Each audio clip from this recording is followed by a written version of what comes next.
I don't want to depend on someone who hasn't even gotten married by age 30. I was surprised when the woman who was going to be my sister-in-law first spoke to me. My brother, with a nasty smile, told me, "Sis, just go home. Don't forget to leave your gift." They both laughed at me, which made me feel a mix of anger and disappointment towards my brother. Then my brother said something that made me even angrier. "It doesn't really matter if we get your gift or not. All our relatives love me, and they will probably give us a lot of money. Mom likes me more than you, so she might even give me all her property." He made it sound like he was just using our family for money. I never thought my brother could be so awful. I realized I had been foolish to care about them after not seeing them for a long time. My brother hasn't changed. If anything, he's gotten worse. I couldn't take it anymore, so I left the waiting room while they laughed together. My name is Emma, and I'm 32 years old. I work for a foreign cosmetics company. After I graduated from college, I worked for another company, but I got lucky and was recruited by my current job. My coworkers are ambitious, and we work hard every day, which motivates me. Now, I'm the head of my department. Since I started here, I've felt valued, and I enjoy my work. There are challenges, but overcoming them brings me satisfaction that I can't find anywhere else. Before college, I often felt trapped and didn't think about having fun. I have a younger brother named Nate, who is 5 years younger than me. Ever since he was born, our mom has been completely focused on him. She loves him so much that I started to feel less important to her. When I was a child, I felt lonely because I didn't get much attention from her. Even though my dad and relatives tried to care for me, I missed my mom's affection. Nate was the first boy born into our family in a long time, and he got spoiled easily. Soon, our relatives paid more attention to him and ignored me. I have a strong sense of justice and dislike wrongdoing, which made it hard for me to connect with my relatives. The worst part was Nate's personality. Because he was pampered by our mom and relatives, he became a person who always needed to be the center of attention and knew how to act to get it. You could say he was good at getting what he wanted in life. I don't want to depend on someone who hasn't even married by age 30. I was shocked by the first words from the woman who was supposed to be my sister-in-law. My brother, grinning in a mean way, said, "Sis, just go home already. Don't forget to leave your gift." They both laughed at me, and I felt a deep anger towards my brother. Then my brother said something that made me even angrier. "It doesn't really matter if we have your gift or not. All our relatives love me and will probably give us a lot of money. Mom likes me more than you, so she might even give me all her property." He made it sound like he was just using our family for money. I never thought my brother could be so awful. I realized I had been foolish to care about them after not seeing them for a long time. My brother hasn't changed at all. If anything, he has become worse. I couldn't take it anymore, so I left the waiting room while they continued to laugh. My name is Emma. I'm 32 years old and work for a foreign cosmetics company. After college, I worked at another company, but I was fortunate enough to be recruited by my current job. The people I work with are ambitious, and we work hard every day, which motivates me. I'm now the head of my department. Since I started here, I've felt valued, and every day has been enjoyable. Of course, I sometimes struggle with my work, but overcoming those challenges gives me a sense of accomplishment that I can't find anywhere else. Before college, I didn't often think about having fun. My younger brother, Nate, is 5 years younger than me. Ever since Nate was born, our mom has devoted herself to him. She loves him so much that I started to feel unimportant to her. As a child, I felt lonely because I didn't get much attention from her. The more my dad and relatives tried to care for me, the more I missed my mom. Nate was the first boy in our family in a long time, and he got spoiled easily. Soon, our relatives stopped caring about me and only focused on him. I have a strong sense of justice and dislike wrongdoing, which made it hard for me to connect with my relatives. The worst part was Nate's personality. Because he was pampered by our mom and relatives, he always needed to be the center of attention. He knew exactly how to act to get that attention. You could say he was good at getting what he wanted in life. "I think you must feel worse than I do," Ava said while gently stroking my head. I hadn't been comforted like that in a long time, and it made me feel both happy and embarrassed for showing my weakness. Our family has strong ties. You know, Nate is a bit sly, or maybe he just knows how to win people over. He has that kind of personality, right? Everyone gets easily fooled by him. Really, Aunt Ava? You think that about Nate too? I was surprised to hear that someone in the family saw my brother that way. Aunt Ava winked at me and said, "Don't forget, I'm watching you. Emma, if you want, I can talk to everyone about it." "No, that's okay. Just knowing you're watching me makes me happy. Alright, I understand, but if you ever want to talk, I'm here for you. I started looking forward to seeing my aunt at family gatherings. Even though I've moved away, I still keep in touch with her regularly. The only other contact I have is the occasional email from my father, giving me updates. Since I rarely go home, I don't know much about my family and relatives. So, I was shocked to hear from my father that Nate is getting married. Right now, I don't have a partner, and one by one, my friends are getting married. Even my coworkers are rushing into marriage. So when I heard the unexpected news about my younger brother's wedding, I felt a little anxious. Although I'm not unhappy with my life, this news brought me down. Then Nate contacted me, adding to my frustration. Wow, long time no see. I'm getting married, and my fiancée is already pregnant. Don't worry about not being married and showing our parents a grandchild. I've got that covered. But in return, could you give us at least $10,000 as a gift? It includes the cost of giving birth. Kids are expensive, you know.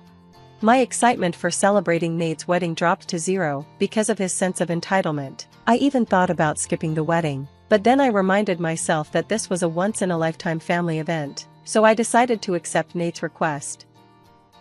On the wedding day, after the ceremony, we were taken to a family waiting room to prepare for the reception. It had been a long time since I'd seen my mom and relatives. Of course, the conversation was all about Nate. I tried to accept this since it was his big day, but old memories kept coming back to me. The gloomy, cloudy sky seemed like it would rain at any moment, and my mood got darker. That's when my dad started talking to me. "Emma, it's been a while. How's work?" my dad asked. "Oh, Dad, I'm getting by somehow," I replied. "I see. Would you consider coming home more often?" he asked. I didn't feel like it. "Yeah, I'll come back when work calms down. I need to go to the restroom now," I said, leaving the family waiting room quickly. I thought I had changed a bit, but I realized that others don't change easily. I felt uncomfortable around my relatives. Letting out a big sigh, my phone vibrated. It was a message from Nate. "Come to the bride and groom's waiting room right now." What did he want at a time like this? I headed over, wondering what he needed. As soon as I arrived, Nate asked, "Did you bring it?" At first, I didn't understand, but then I saw the nasty looks from him and his wife. "Yeah, I brought the $10,000 gift. Are you satisfied now? Congratulations on your wedding," I said reluctantly, even though I didn't really mean it, but I regretted being considerate. "Only $10,000? I clearly said to give more than that. Isn't it common courtesy to give more than what was asked?" "You're as clueless as ever, sis. Wait a minute. Isn't $10,000 already generous? I gave it because you said the baby was coming. Isn't your attitude a bit much? If you want to act like this, I don't want to be involved with you in the future," I snapped back. Nate exaggeratedly clicked his tongue, which annoyed me even more. Despite giving them the $10,000 they asked for, they were still complaining. I glared at my brother, and his wife, who stood next to him, laughed at me with her hand on her hip. "Don't worry, we don't plan on relying on someone who's still unmarried in her 30s and acting all high and mighty for such a small amount of money." I was shocked by the words from the woman who was supposed to be my sister-in-law. Nate wore a malicious grin and said, "Yeah, just take your gift and leave. Make sure you leave the gift money." They both laughed at me, and I felt a strong hatred for my brother and his wife. But then Nate said something that made me lose that feeling. "Well, even without your gift, we'll be fine. All our relatives love me, and I'm sure they'll give us a lot of money. Mom likes me more than you two. She might even give me her entire fortune." "That makes it sound like you're just using them for money," I replied. "Well, it's true. That's why we invited more relatives and fewer friends." I couldn't believe my brother could be such a terrible person. I was shocked that Nate and his wife found it funny that he viewed our relatives and even our mother that way. I felt stupid for worrying about them. I was disgusted by my brother, who hadn't changed since childhood and had only gotten worse. Unable to bear it any longer, I left the bride and groom's waiting room while they continued to laugh. "Emma," I heard someone call my name as I left. It was my Aunt Ava. Seeing her made me let my feelings show. "Auntie, I can't take it anymore. I'm leaving." My aunt was angry. "I heard what just happened. This is unforgivable. Everyone should know about it." But it's true that everyone likes Nate, right? If I say something, I'm sure no one will believe me. It's not like he's forcing our relatives to give him money, so I just have to put up with it. Fine, I probably won't see them again anyway, I thought.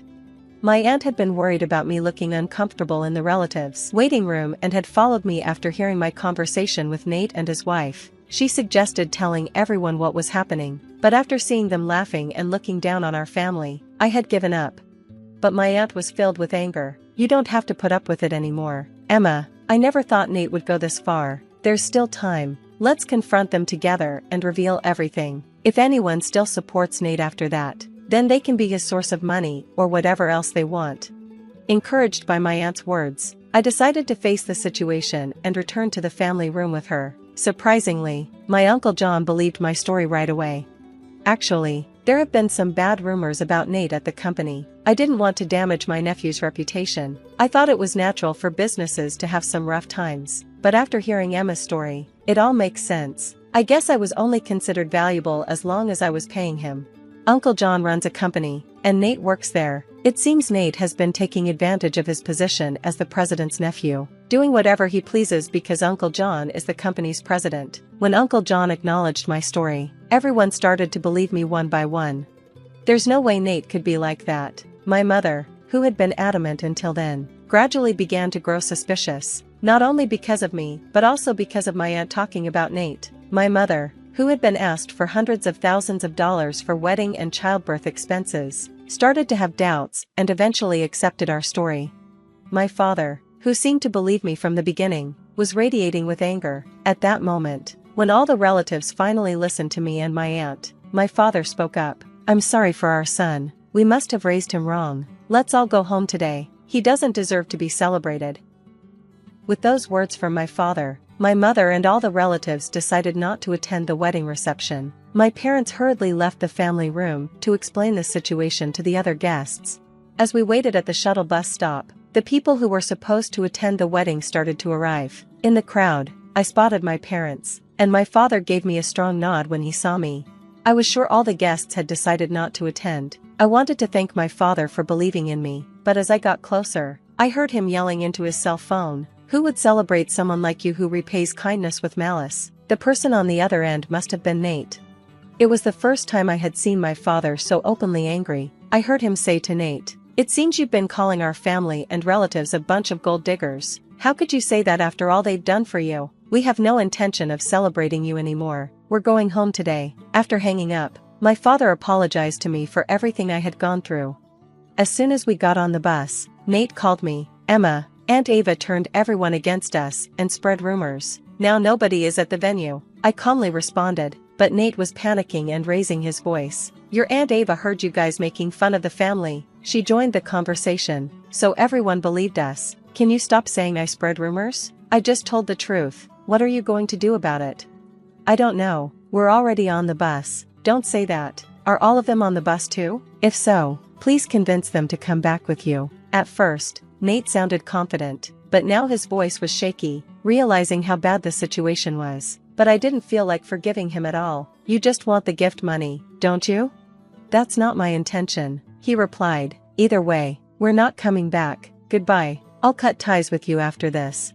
Wait. I heard my brother's desperate voice, but I hung up without caring.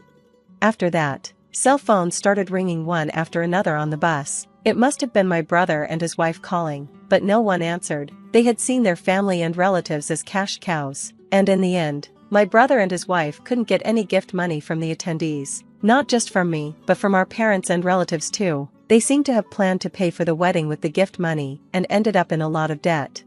Not only me, but our parents and relatives also received calls for help, but no one was willing to help Nate anymore. On top of that, they lost contact with a few friends they had invited. The punishment for my brother was far from over. Our uncle fired Nate, probably because he couldn't defend someone with a bad reputation who had been performing poorly. His wife had already quit her job for marriage, and even though they were in debt and she was pregnant, she didn't want to work. In the end, they had no money and were constantly fighting, leading to a divorce before the baby was born. After giving birth, his wife tried to make money working at night, but her bad personality held her back, and she could barely pay off their debts. My brother couldn't find another job and kept borrowing more money to pay off his debts. He tried to come home for help several times, but our parents rejected him. On the other hand, I had started going back to my parents' house more often since Nate's wedding. I attended family gatherings and didn't feel uncomfortable anymore. Because of that, I felt more at peace and could see things from a broader perspective. I became more flexible in dealing with work problems, and my colleagues, subordinates, and bosses praised the change in my attitude. Just the other day, a salesperson from a company we've been dealing with invited me to dinner, and I felt a little excited about these signs of a fresh start. On the other side of this heavy door, I can only imagine what they're thinking. Perhaps they're questioning my sanity, feeling quite unsettled by my absence. But their concerns are lost on me, and I have no interest in seeking their approval. With a cheerful grin, I waved at the trio of anxious figures beyond the door and called out, "Good luck making your way back safely." My name is Karen, a 32-year-old newlywed. Not long ago, my husband and I celebrated our first anniversary, and while we haven't started a family yet, I cherish this chapter of our lives. Before tying the knot, I adored embarking on solo day trips by train whenever I had a free day. My friends often asked if I didn't feel lonely traveling alone, but I discovered a unique joy in wandering at my own pace, free from a strict itinerary. Though there was a hint of solitude, the thrill of exploration always outweighed it. I have a beloved travel magazine that I sometimes turn to for inspiration on my adventures. As my routine unfolded, I began to notice a curious coincidence. Wasn't that the same man I saw last week? It happened so frequently that one might call it fate, if they believed in such things. At first, it was a little unsettling, but it turned out he felt the same way. One day, he approached me hesitantly, saying, I'm sorry if I'm mistaken, but haven't we met before in different places?" To break the awkwardness, I showed him my travel magazine and confidently explained that I was following one of its suggested trips. To my surprise, he revealed that he had the same magazine and smiled broadly. "That's how I met Mason, my future husband. He was captivating with a carefree approach to travel, always packing light for his journeys while I tended to over-prepare." He joked, "With everything going cashless now, all you need is a mobile phone." Our conversation sparkled with excitement as we discovered our shared passion for travel. We exchanged contact details, and our solo trips gradually transformed into joint adventures. I delighted in the fact that sharing experiences made them even more memorable, and local delicacies tasted better when enjoyed with someone special. After about 8 months of dating, Mason proposed, and I couldn't have been happier. Just 8 months into our relationship, we made the joyful decision to marry, embarking on what I thought would be a blissful new chapter in our lives. However, this happiness was soon overshadowed by the presence of Mason's parents, Austin and Janet, who lived just a 25-minute drive away. Both in their 50s, with Janet working part-time while they remained active in the workforce, they initially visited our home quite often. However, over time, we found a comfortable balance with fewer visits. Our post-wedding life included regular trips to various tourist spots, continuing a tradition we both loved. Recently, Mason embraced a minimalist lifestyle, carrying only his mobile phone and leaving his wallet with me. "It feels so light, I hardly look ready to go out, do I?" he joked with a satisfied grin. I silently wished he would at least carry his wallet, but it was a minor inconvenience. Then one ordinary day took an unexpected turn when Mason casually suggested, "By the way, my parents' wedding anniversary is coming up. How about we invite them on our next trip?" I felt a sudden tightness in my chest at the suggestion, but I forced a smile and replied, "Yes, that sounds great. We haven't seen Janet and Austin recently anyway." Mason, oblivious to my discomfort, didn't notice the strain in my expression. The next day, when I called his parents to extend the invitation, they were thrilled. "I guess I have to give it my best shot," I thought, bracing myself. Honestly, I find it challenging to be around my in-laws. They aren't unpleasant people. We just don't seem to mesh well.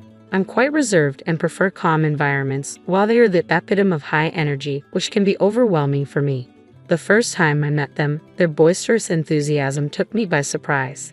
"Nice to meet you. I'm Mason's mom, and this is his dad," they declared with the gusto of stand-up comedians, causing me to tense up involuntarily.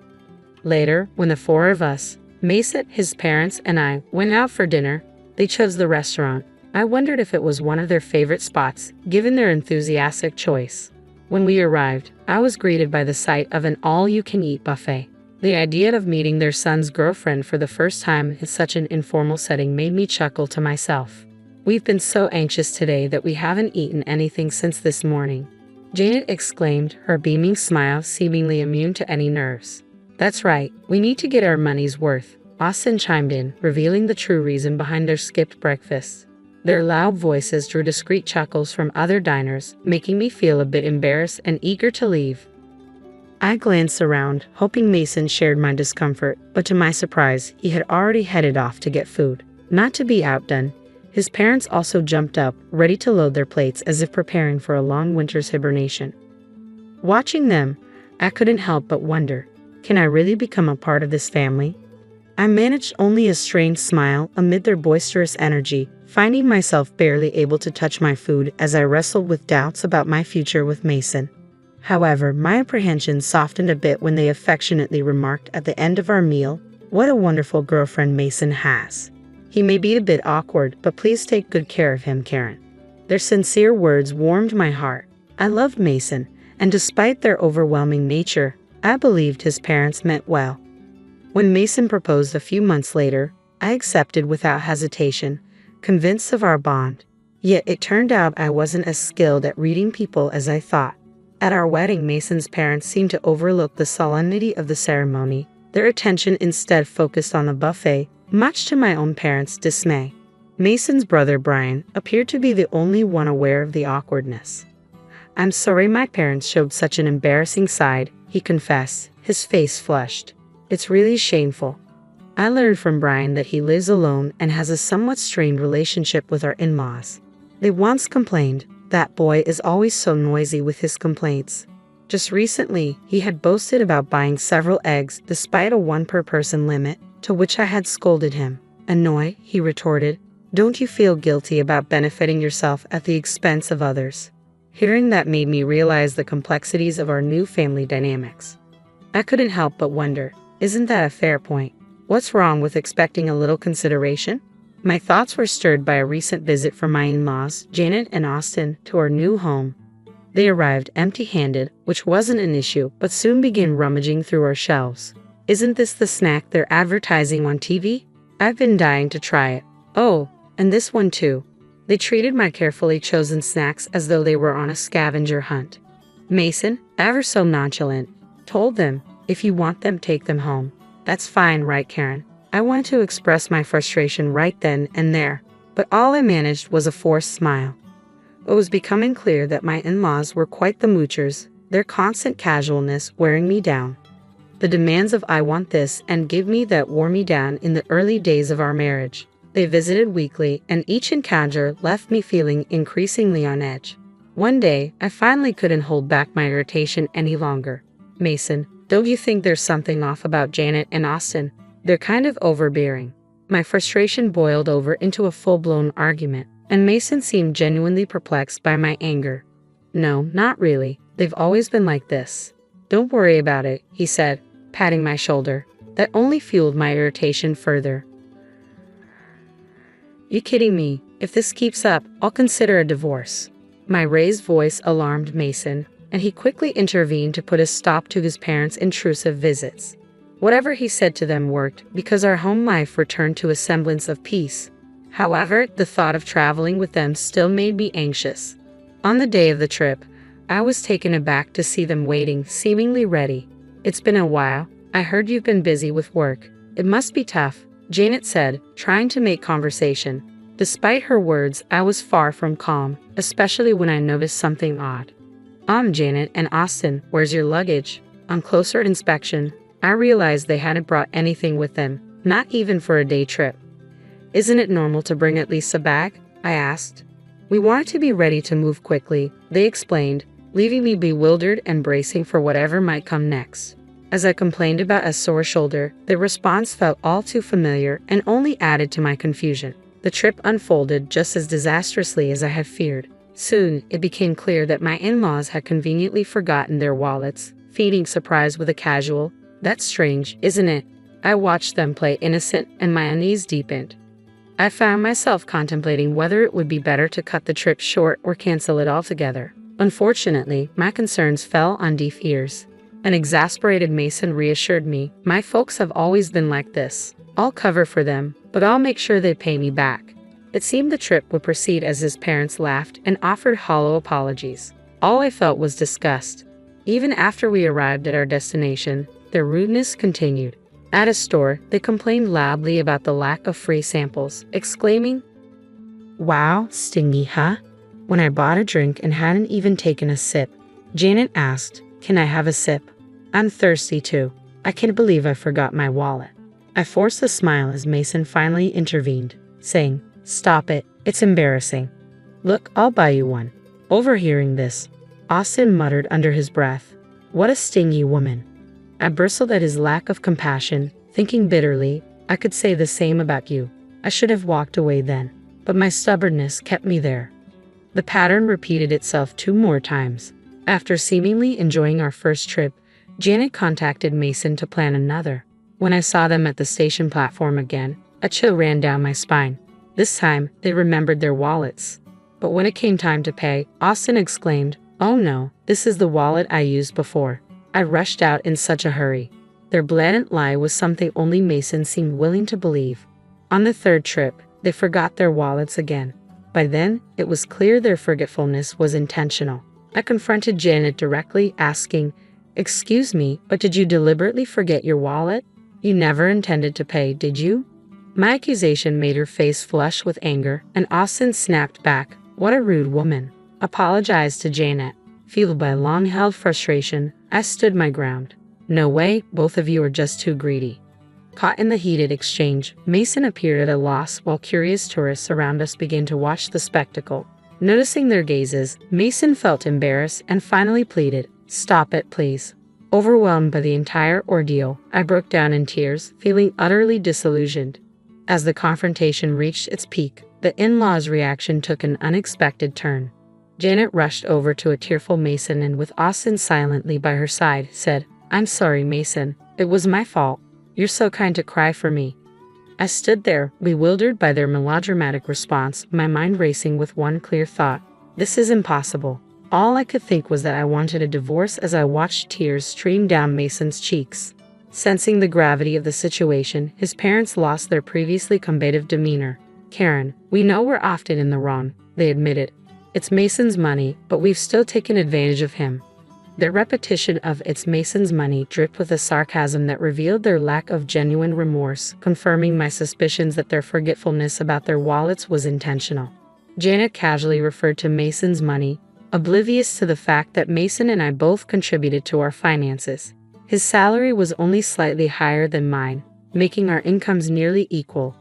Every outing with the in-laws recently had ended with them wanting something. "I want to buy this too. Maybe some gifts for the neighbors as well. What's that? Looks tasty. Hey Mason, buy that for me." Their endless demands had racked up shockingly high bills on Mason's credit card, and we had been living primarily off my salary for the past few months. At the time of our marriage, I had viewed our finances as shared, believing in spending within our means and not burdening each other. What infuriated me the most was Mason's reliance on cash during our travels. "What? Only cash here?" he exclaimed, pulling out his nearly empty wallet from my bag, which contained just a few coins. "No, I messed up. You know I don't carry cash," he said, devoid of malice. This still injured me, especially since I always covered my expenses. I couldn't help but feel that his parents thought I was freeloading off Mason's income while simply complaining. We split our living expenses, so their accusations were not only unfounded but deeply unpleasant. As I watched Mason cry, with Austin attempting to console him, I had a moment of introspection. "I'm sorry for being presumptuous," I finally said, deciding to diffuse the tension. "You guys go ahead on the train. I'll buy some drinks." Though reluctant, this decision was my attempt to restore some temporary peace. With a serene smile, I watched as Mason and the in-laws boarded the train.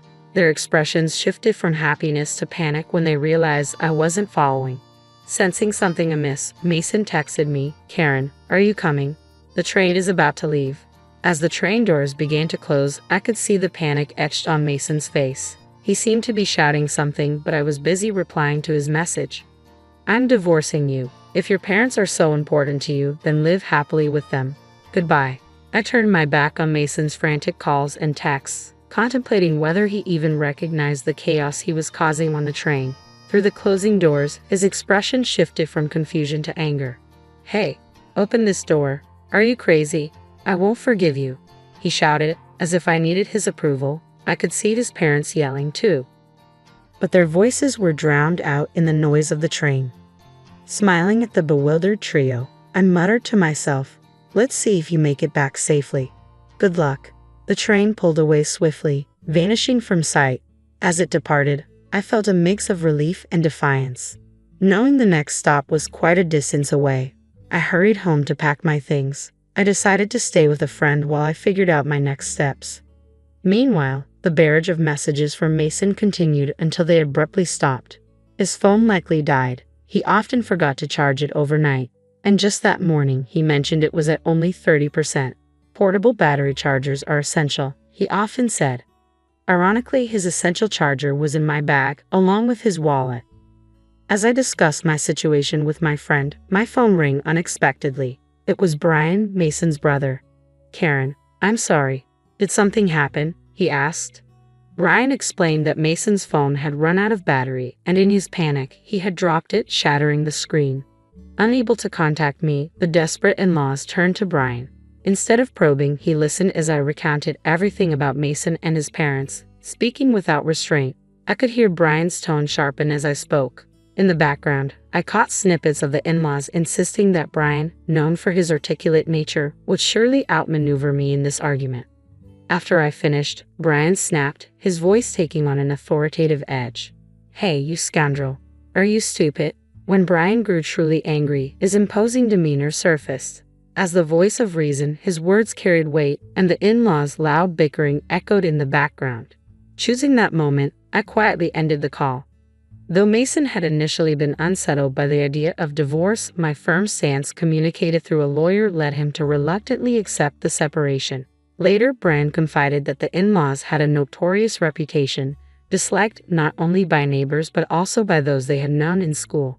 When Mason moved back to his parents' house, he quickly became the subject of local gossip, and now all three of them seldom ventured outside. Mason's colleagues, unsure how to address the rapid divorce, began to treat him cautiously as if he were a sensitive topic. Finding some humor in the situation, Brian shared that the in-laws were infamous even at the local supermarket for their shameless antics, such as demanding discounts on nearly expired items or asking for freebies due to minor damages. He expressed his long-standing embarrassment and disdain for their behavior, noting that their actions were influenced by a gambling addiction, which explained their constant search for bargains and seemingly insatiable hunger. When people asked me about the reason for my divorce, I simply mentioned a fundamental difference in values. Tolerating such behavior would require an extraordinarily broad-minded person, something I realized I could not be. Since the divorce, I've continued my work and even taken on a side job as a freelance writer, inspired by the success of my travel blog, which caught the attention of a publisher. My passion for travel has seamlessly blended with my new writing assignments, and I've discovered that traveling solo suits me best. Last month, my writing earned me a decent income, enabling me to plan a vacation to a distant resort for some much-needed relaxation. At just 32 years old, I feel like my life is truly just beginning, filled with new possibilities and free from the turmoil that once clouded my happiness. I was completely taken aback when my husband Jonathan suggested out of the blue that I should move back to my parents' house, even though they were already living with us. His sudden declaration left me speechless. He seemed to think he was being perfectly logical though, and with a blunt tone, he asked, "Do you have a problem with that? Don't argue with me. I'm fine with divorcing you if you do." His behavior had grown cold and distant recently, and I'd been wrestling with my own frustrations. I had even considered the possibility of divorce, but I never imagined he'd be the one to force me out of our home.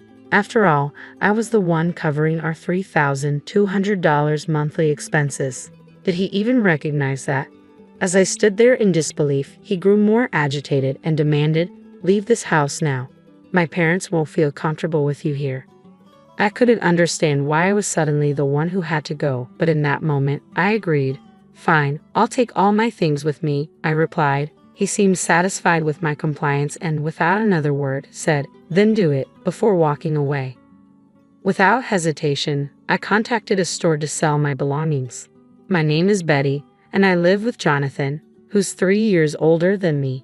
We met through mutual friends, and what started as a casual introduction turned into an entire day spent together. Jonathan had shared his dream of becoming a voiceover artist, and I was drawn to his deep, soothing voice. I've always been fond of such tones. He must have felt the same connection because we exchanged numbers and began planning more outings. Before long, we were in a relationship without ever formally discussing it. At the time, I had just graduated from college and started my career. Dating someone with more life experience like Jonathan felt exciting. My friend Laura voiced concerns about our age difference, but I brushed it off. It's only 3 years, I told her, and I genuinely liked Jonathan. Feeling confident in his affection for me, Laura eventually came around, trusting my judgment. Jonathan and I had been together for 2 years when he brought up the idea of marriage. I had already told my parents about him, including his age, and they were eager to meet him, hopeful about our future together. I often wondered when he would propose, and in typical Jonathan fashion, it happened during one of his regular visits to my apartment. We were just lounging around, enjoying each other's company. It wasn't the most romantic setting, but it felt right for us. Then, without much fanfare, he popped the question. I casually responded, "Sure, let's get married." Maybe we both approached the idea with a laid-back attitude. After Jonathan proposed, we made the usual rounds of visiting each other's parents. But when we went to his family's house, it quickly became clear that I didn't quite mesh with them. The house was filled with decor meant to imitate old-fashioned luxury, but it all felt rather forced. His parents wore expensive clothes and flashy jewelry, giving off the impression that they were trying too hard to appear wealthy. It was clear our tastes and values were different, and I doubted we'd ever truly get along. During the visit, Jonathan's mother even made a hurtful comment about my appearance. I was stunned by how the family of the man I intended to marry could behave that way. But in the end, I reminded myself that I was marrying Jonathan, not his family. We were set to start our own lives together, and if I didn't enjoy being around his parents, I could always limit my time with them. With that thought, I decided not to let it bother me too much. After our wedding, as we settled into our new condo, I began to notice that Jonathan seemed distracted. One day, out of the blue, he asked, "Hey, who was that woman in the blue dress at our wedding?" Given that several guests had worn blue, I couldn't immediately figure out who he meant. "Which woman in a blue dress?" I asked, trying to jog my memory. "You know, the one who gave a speech as your best friend," he clarified. "Are you talking about Laura?" I replied, realizing that Laura had, in fact, worn a blue dress. "Yes, that's her," Jonathan said, though his tone carried a hint of unease. I was puzzled. "What's wrong with Laura?" I asked, sensing something off. "Oh, it's nothing," he said, brushing it off. "Just something I noticed the other day. I thought I saw someone who looked like her on my way to work," Jonathan said, his expression a bit unsettled. "It reminded me she was your best friend who spoke at our wedding." I was confused by Jonathan's sudden curiosity about Laura and his flustered response, but before I could ask more, he laughed awkwardly and retreated to his room. Not long after, Laura called me, brimming with excitement. "Betty, my boyfriend's coming back to Canada next year," she exclaimed. Laura and her boyfriend had been together since high school, having known each other since childhood. He had moved away in middle school, but they stayed close, first through letters and then by reconnecting in high school when he finally confessed his feelings for her. I had always loved hearing about Laura's romantic adventures. Even though her boyfriend had been working abroad for a few years, their relationship had remained strong. "Do you think he'll propose when he's back?" I teased. Laura giggled. "Maybe, but you're always jumping ahead, Betty." "Well, if he does, make sure to invite me to the wedding," I joked. "I'll expect another heartfelt speech like the one you gave at mine." "Oh, of course," Laura said, laughing. "But don't set the bar too high." We both chuckled, sipping our tea and enjoying the familiar comfort of our friendship. Laura had always been there for me, and I for her, sharing our lives and supporting each other through any struggles. Around this time, though, I began noticing some changes in Jonathan's routine. He started coming home later and later. "Working late again tonight?" I asked one evening as he walked through the door. "Yeah, why? Do you think I shouldn't work?" he snapped, a defensive edge in his voice. Jonathan had never let go of his dream of becoming a voiceover artist, and while I admired his dedication, it was starting to take its toll. He juggled several part-time jobs to pay for his voice artist training, but all his earnings went straight to that, leaving me to cover all of our living expenses. Saving money together felt impossible, and the strain was becoming more obvious with each passing day. As his hours at his part-time job grew longer, my concern deepened. "Hey, haven't you been working too much lately?" I asked, trying to sound supportive. "They shouldn't be making you do so much overtime, especially for a part-time job."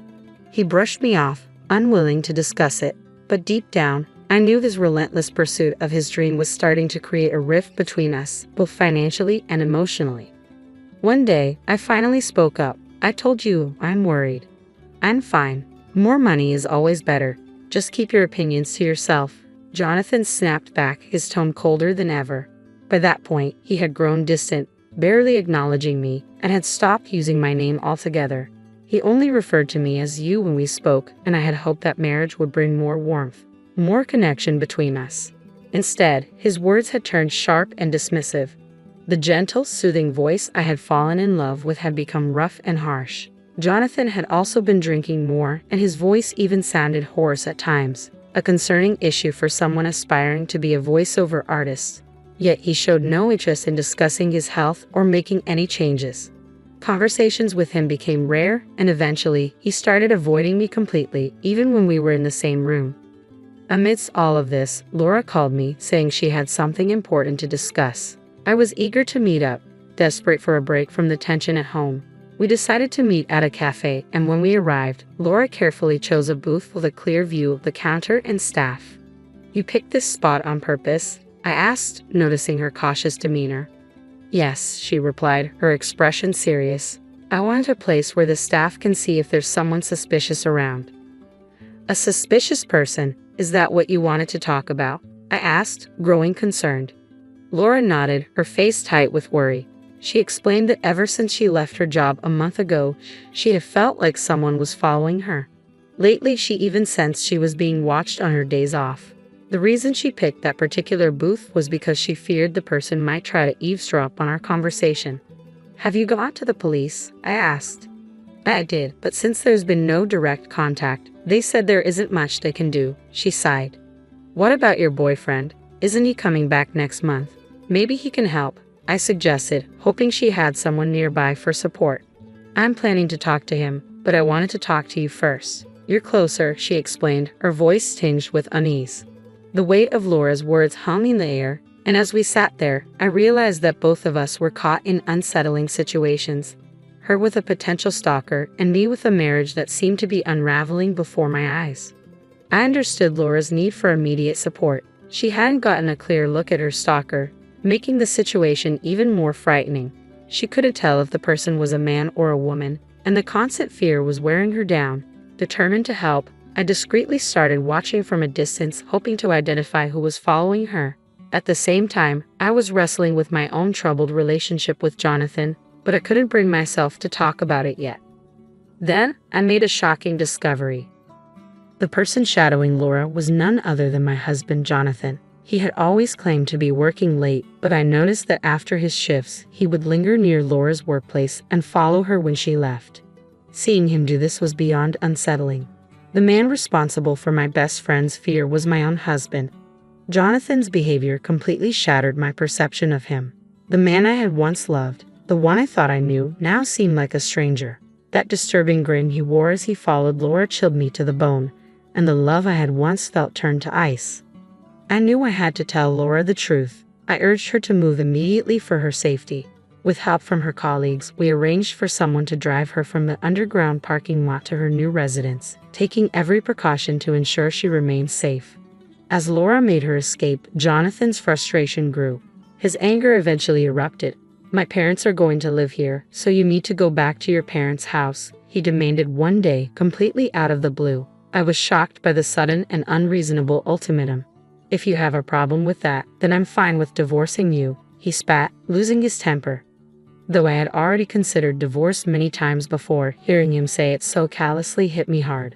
The reality of our crumbling relationship finally became undeniable. I couldn't believe Jonathan thought he could just kick me out of the home I was paying for $3,200 a month, every single month. Did he even remember that? I gave him a skeptical look, but he just snapped, "Just leave already. My parents can't move in if you're still here." His words didn't make any sense. "Why do I have to leave?" "I don't understand," I said, trying to keep my frustration in check. Okay, I'll take everything I bought with me, I replied calmly, despite the whirlwind of emotions inside me. Jonathan, impatient, waved me off. Hurry up, then, he muttered as he walked away. Wasting no time, I contacted a local buyback service. The next day, they arrived at our apartment. Jonathan watched with a smirk, thinking I was just packing up to leave. His smugness quickly evaporated when the workers began evaluating all our furniture and appliances, everything except for the items in his room. Once the staff finished, they handed me a quote. The total value is $299,000, the worker said. Okay, sell it all, I replied without hesitation.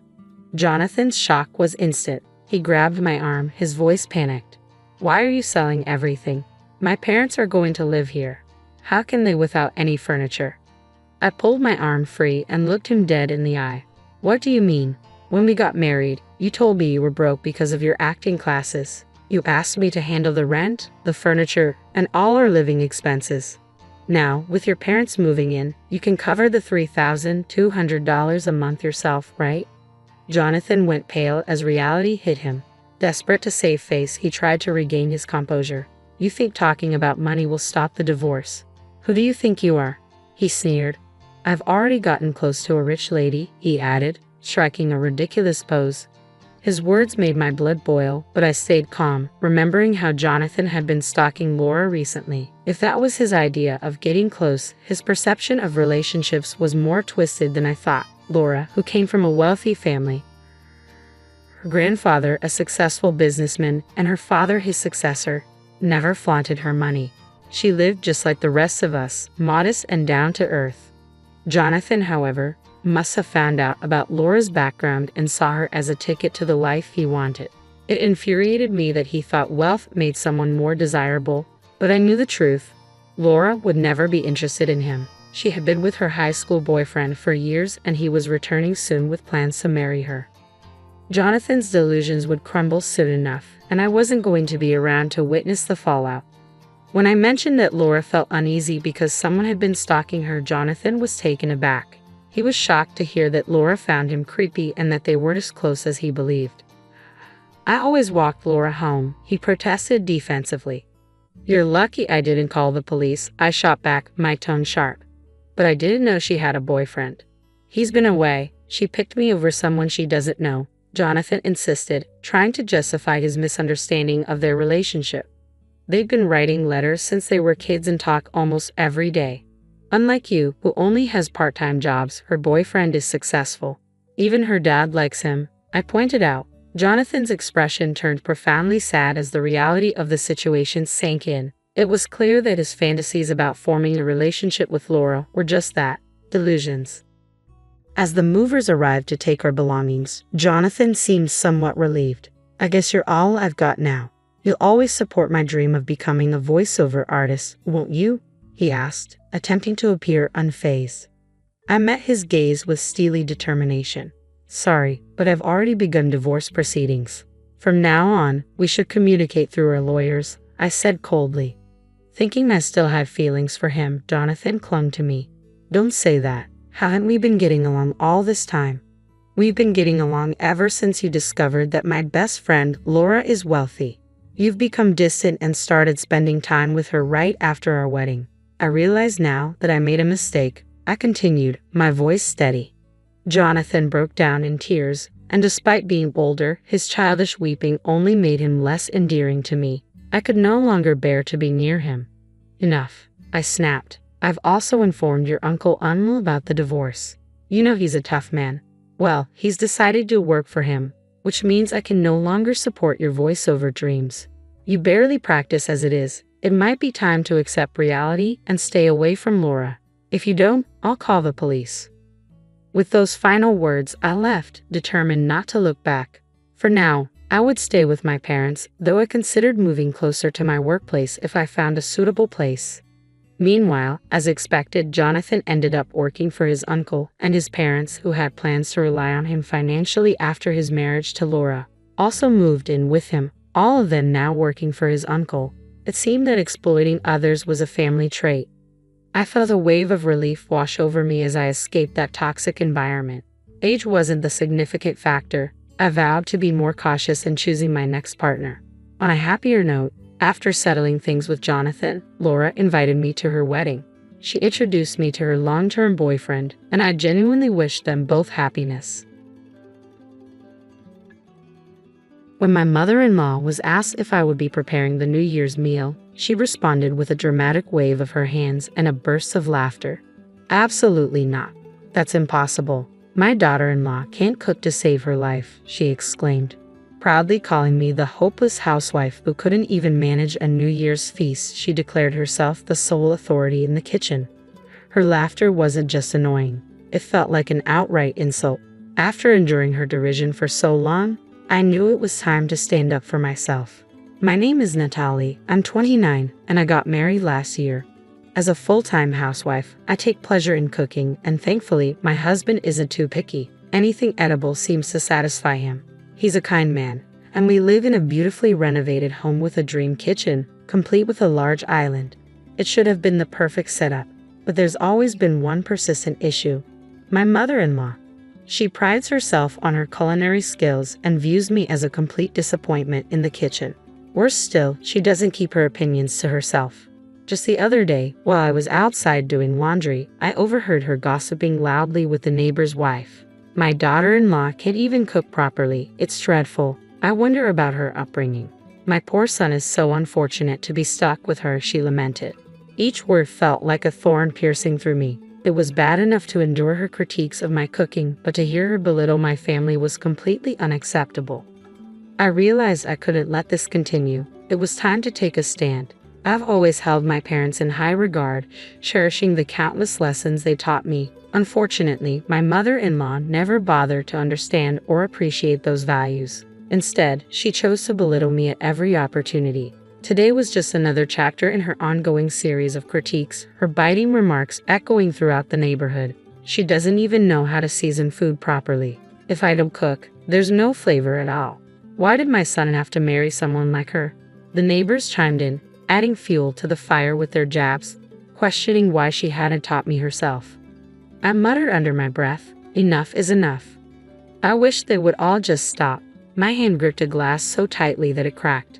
That evening, when my husband Daniel came home and my mother-in-law was conveniently in the shower, I saw my chance to finally let it all out. "Can't you do something about your mother?" I pleaded with Daniel as I helped him out of his jacket. "She's going around the neighborhood every day, making me out to be some hopeless cook." I opened up about my mother-in-law's relentless behavior, feeling it was necessary. Daniel isn't particularly close to his mother and genuinely cares about me, so I expected his support. Maybe even hoped he would defend me or, at the very least, acknowledge the strain her words were causing. But his reaction took me by surprise. "Well, Mom has always been very particular about cooking," he said, scratching his head, looking genuinely troubled. The word particular hung in the air, so light yet laden with accusation. I almost fired back with a comment about her overpowering seasoning, but held back, staring at him in disbelief, wondering if he truly understood the impact of his mother's words. "Come on, she's a good cook, right?" he asked nonchalantly. I was taken aback. "Well, I don't know much about good or bad cooking," he continued, "but please just try to get along with Mom. That's what a wife is supposed to do, isn't it?" With that, he left the room, leaving me stunned. Was this some kind of joke? Thoughts swirled in my mind. A good cook, a wife's duty. What does that even mean? Frustration surged within me. As much as I hated to admit it, my mother-in-law's cooking was far from delightful. She had monopolized the kitchen for the past year, ostensibly to spare me the effort, but I had never truly enjoyed her meals. She firmly believed that piling on the spices equated to better flavor. Daniel, raised on those robust tastes, always finished his plate without a word of complaint, but for me, eating such heavily spiced food was a daily struggle. Not only was it unpleasant, but I feared it might ruin my palate and wasn't great for my health. Each mealtime had become a silent battle, where I forced myself to finish my portion out of fear of the consequences of leaving any behind. Alone in the quiet of our bedroom, I felt a wave of helplessness wash over me. I let out a heavy sigh. The real shock wasn't that Daniel failed to criticize his mother's cooking style, it was that he didn't seem to take my feelings seriously. In moments like these, I found myself missing the familiar, comforting meals from my parents' home. As the year drew to a close, so did the anticipation for the New Year's celebrations. This would be my first New Year since marrying into this family traditionally marked by a large gathering and a feast prepared by my mother-in-law. However, instead of joy, I felt a sense of dread as I pondered how to navigate familial expectations and the overpowering flavors that had become a regular part of my life. When Daniel casually mentioned that it was customary for the family to gather and enjoy the feast prepared by his mother for New Year's, I couldn't help but silently question the tradition. Outwardly, I managed only a half-hearted "oh." It seemed the relatives who eagerly attended each year had grown to love her cooking, or perhaps they had simply become accustomed to it. Despite feeling a twinge of sympathy for them, I couldn't shake the slight dread creeping in. Even though my mother-in-law frequently criticized my supposedly bland culinary skills, my parents had instilled a strong confidence in my cooking abilities. I secretly longed to cook for everyone and maybe even introduce some subtler flavors to Daniel's palate. With newfound resolve, I decided it was time to discuss the New Year's feast with my mother-in-law. As she bustled around the kitchen, pulling out large plates and pots, I seized the moment. "I'd like to help with the New Year's feast," I ventured, hoping to contribute to the upcoming celebration. But as she turned to face me, her expression was one of immediate dismissal. "Natalie, you can't even cook properly. How can you prepare food for the New Year's celebration? We'll have not just our family but all the relatives over. You know that, right?" she retorted. "But I'm part of this family now. It's my duty as a wife to contribute," I insisted, determination rising within me. I argued, my voice laced with desperation, but she simply shook her head. "Do you want to create an awkward atmosphere for the New Year? Everyone comes expecting my cooking. We can't disappoint them. Please, if you understand, don't interfere."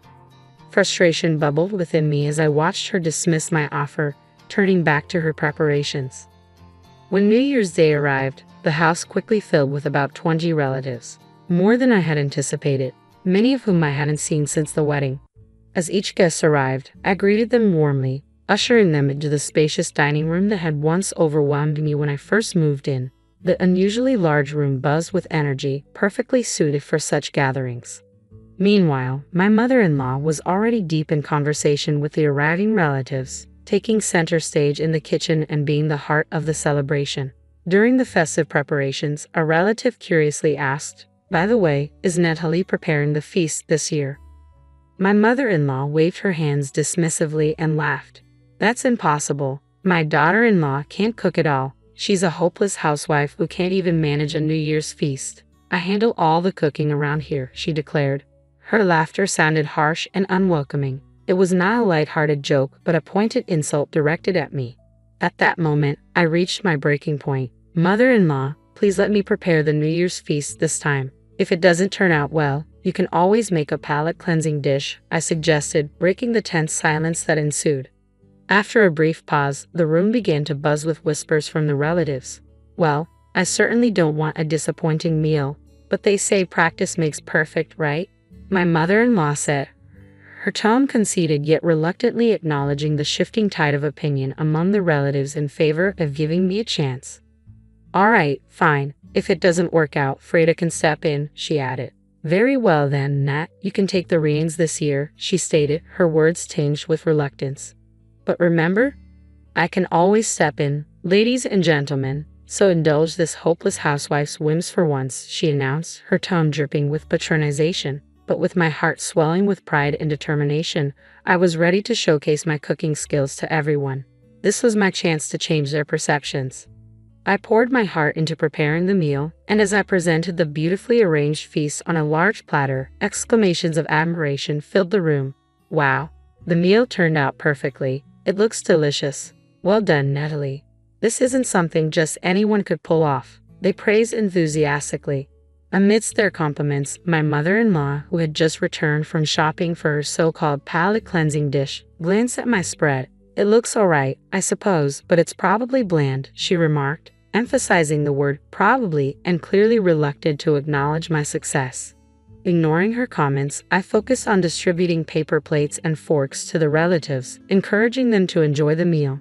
Meanwhile, my mother-in-law hurried back into the kitchen to prepare what she deemed necessary, keeping a watchful eye on us as if expecting to intervene at any moment. The relatives tentatively began sampling the dishes I had prepared. As I watched the guests sample the dishes, a murmur of approval began to build. My mother-in-law, not one to miss an opportunity, chuckled with apparent satisfaction and announced loudly, "See? I told you this is why she's the incompetent daughter-in-law."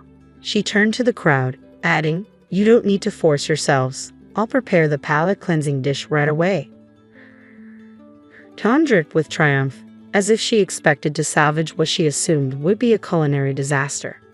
However, her satisfaction was quickly overshadowed by the sounds of genuine delight coming from the dining room.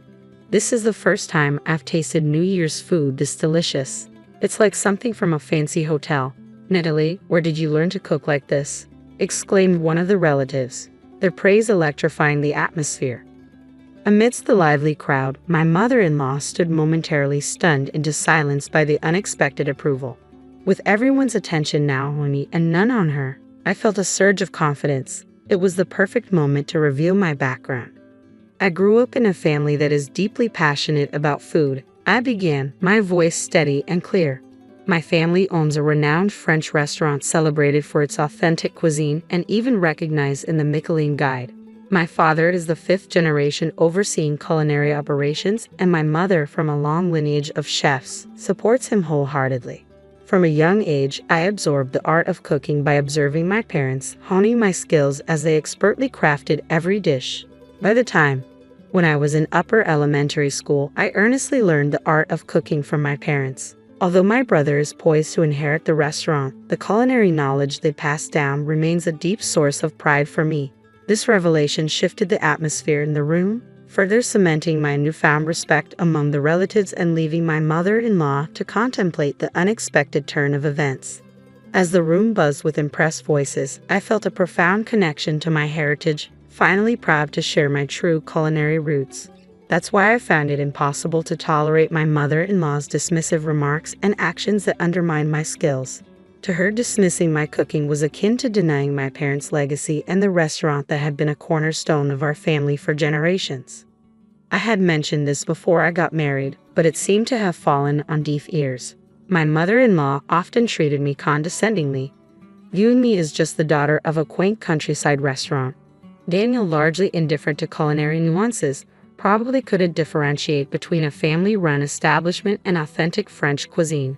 I sometimes questioned why I had married into this family, a thought I muttered under my breath as I turned to the sound of someone calling my name, meeting the gaze of several pairs of expectant eyes. "We have seconds. I want more." Despite the generous portions I had prepared, everything had been completely devoured. A wave of happiness washed over me, and I felt tears welling up. Receiving praise for my cooking should have felt routine, something I had known before marrying, yet over the past year, I seemed to have forgotten that sensation entirely. "Yes, I'll prepare more right away," I declared, renewed determination surging through me as I hurried out of the room. As I passed by my motionless mother-in-law, I noted that she had, after all, brought some ingredients, despite her earlier criticisms. "Mother-in-law, I'll use these ingredients," I announced, but she offered no reply. The groceries sat untouched in the kitchen as I reached into the supermarket bag to inspect its contents. Just then, 4 women entered the kitchen. Could you teach us how to cook too?" one of them asked, their faces eager with anticipation. I glanced up to see them lined up before me, their ages varying from my own to that of my mother-in-law's. This unexpected request bolstered my confidence. Here was a chance not just to share my heritage but also to foster a bond over our mutual love of cooking, transcending generational and family boundaries. It was a moment of validation, a chance to demonstrate the depth of my skills and the rich culinary legacy I carried. As I looked into their eyes, each gleamed with the same eager curiosity. "The food was amazing. We'd love to learn from you," they enthused. Hearing those words ignited something within me. I had never considered teaching cooking before, but witnessing their admiration awakened a newfound desire to share my knowledge. With a smile, I gladly agreed to teach them, and the room erupted with excitement. The group began animatedly discussing how they would impress their husbands by honing their cooking skills. Thus began an impromptu cooking class. My mother-in-law watched us from a distance, her expression unreadable as she silently tidied up. As we concluded the class and the dishes were served, they were met with enthusiastic praise. I must admit, Grace's cooking can be a bit too salty for my taste, but Natalie's dishes are delicate and refined, truly professional French cuisine. Jennifer, one of the participants, beamed with joy at the recognition. Feeling a mix of pride and unease, I offered a faint smile to my mother-in-law, but she remained focused on cleaning, undisturbed by the ongoing praises. Just as I pondered how to ease the tension, Daniel stepped in with a decisive statement. I actually prefer Natalie's cooking. Mom's strong flavors have always made me concerned about salt and health. Going forward, Natalie should handle the cooking regularly. His words seemed to take my mother-in-law completely by surprise, and before long, she quietly withdrew to her room. The news of my culinary abilities spread quickly among my relatives, marking a significant shift in how they viewed me and my place in the family. This unexpected turn of events not only bolstered my confidence but also subtly shifted the household dynamics in ways I hadn't anticipated. As word of my culinary talent spread, I soon found myself receiving requests to teach cooking classes. Initially hesitant, I remembered the joy from the impromptu New Year's cooking session and decided to embrace the opportunity. People genuinely valued my skills, and through word of mouth, my reputation as a skilled chef of authentic French cuisine grew rapidly. Before I knew it, I was featured in media outlets and celebrated as a housewife renowned for her cooking. Requests for my classes began pouring in from all over the country. Life, I learned, is wonderfully unpredictable. This unexpected journey even led to a feature about me in a prominent cooking magazine. In the article, I spoke about my culinary heritage and my father's influence on my skills.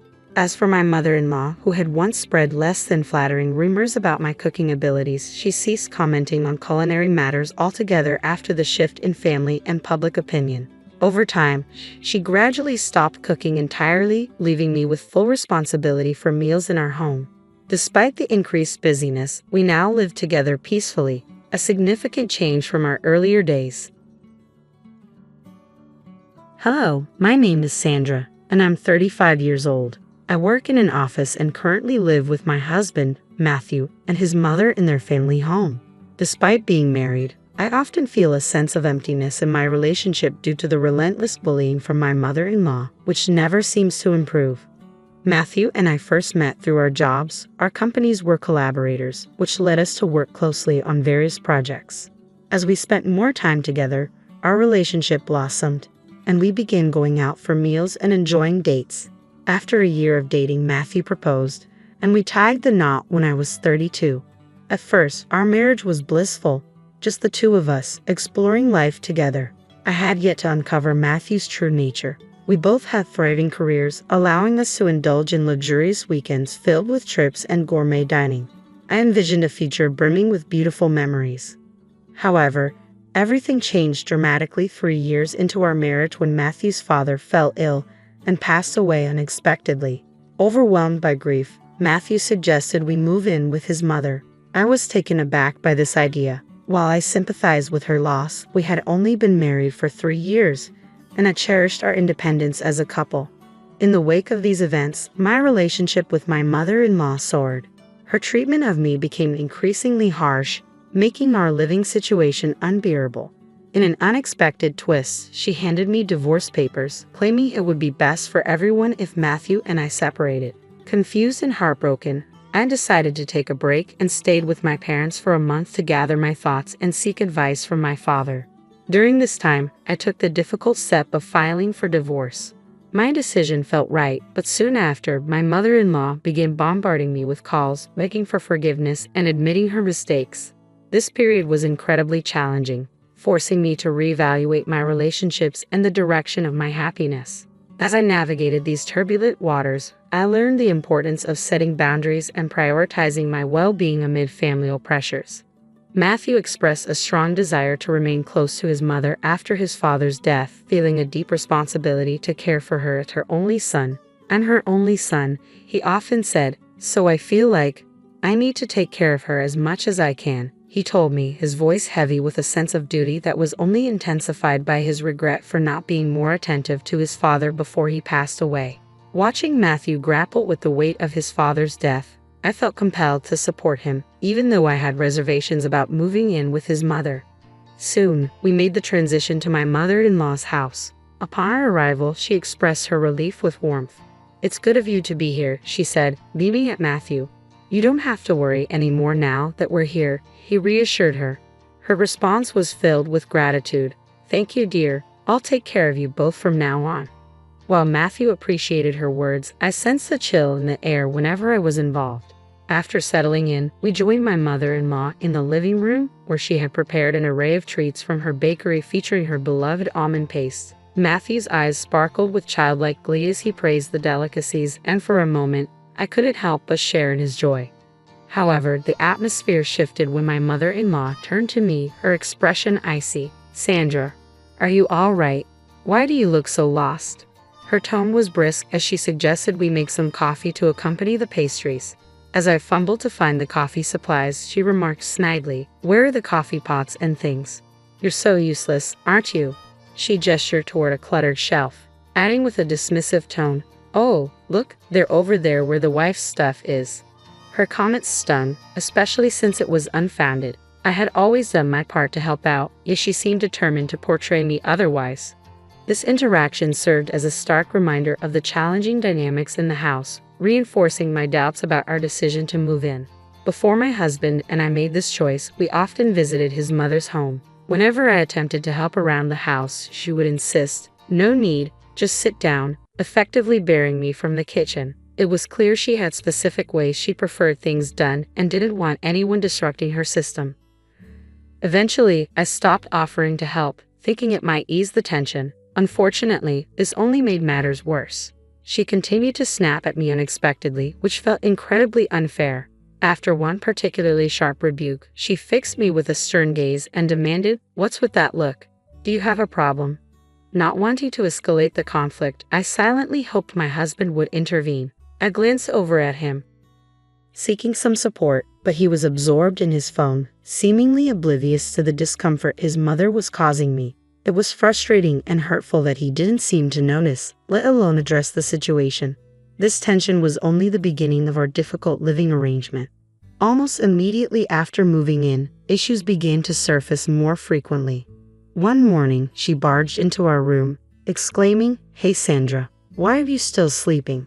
I glanced at my phone, surprised to see it was only 6:00 a.m. I replied, slightly confused, "It's only 6:00 in the morning." Unfazed, she retorted, "So what? You should be up making breakfast and preparing Matthew's lunch. And don't forget, you're supposed to clean the bathroom every day." Her expectations startled me. I typically didn't make lunch for my husband since we often skipped breakfast due to not being morning eaters. Moreover, cleaning the bathroom before heading to work felt impractical and exhausting. The demands of waking up early to complete all these tasks seemed unreasonable and overwhelming. As I hesitated to respond to my mother-in-law's early morning demands, she grew increasingly irritated, questioning my capabilities and upbringing. "Why are you just standing there? Hurry up. What kind of upbringing did you have to become so useless?" Her harsh words cut deep, igniting a mix of anger and determination within me. In response, I resolved to meet her expectations head-on.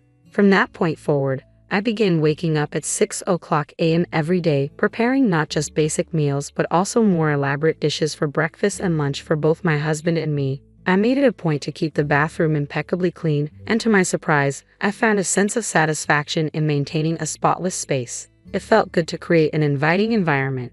My husband noticed my efforts and often expressed his gratitude for the meals and the cleanliness. However, despite my increased efforts, my mother-in-law's attitude did not improve. Instead, her demands escalated. One day, she would crave Japanese cuisine, only to switch to French the next, insisting on homemade pizza and freshly cooked pasta paired with red wine from upscale shops. These requests came with the tone of a special occasion, yet they quickly became daily expectations. The most frustrating aspect was that my husband seemed to always side with her. He would instruct me to adhere strictly to his mother's wishes, saying, "Make sure you do it exactly how my mom wants," without ever offering to help. He completely disengaged from the tasks, leaving everything to me. As a result, our precious days off were consumed with preparing elaborate dinners for his mother. Moreover, she relentlessly critiqued my life choices.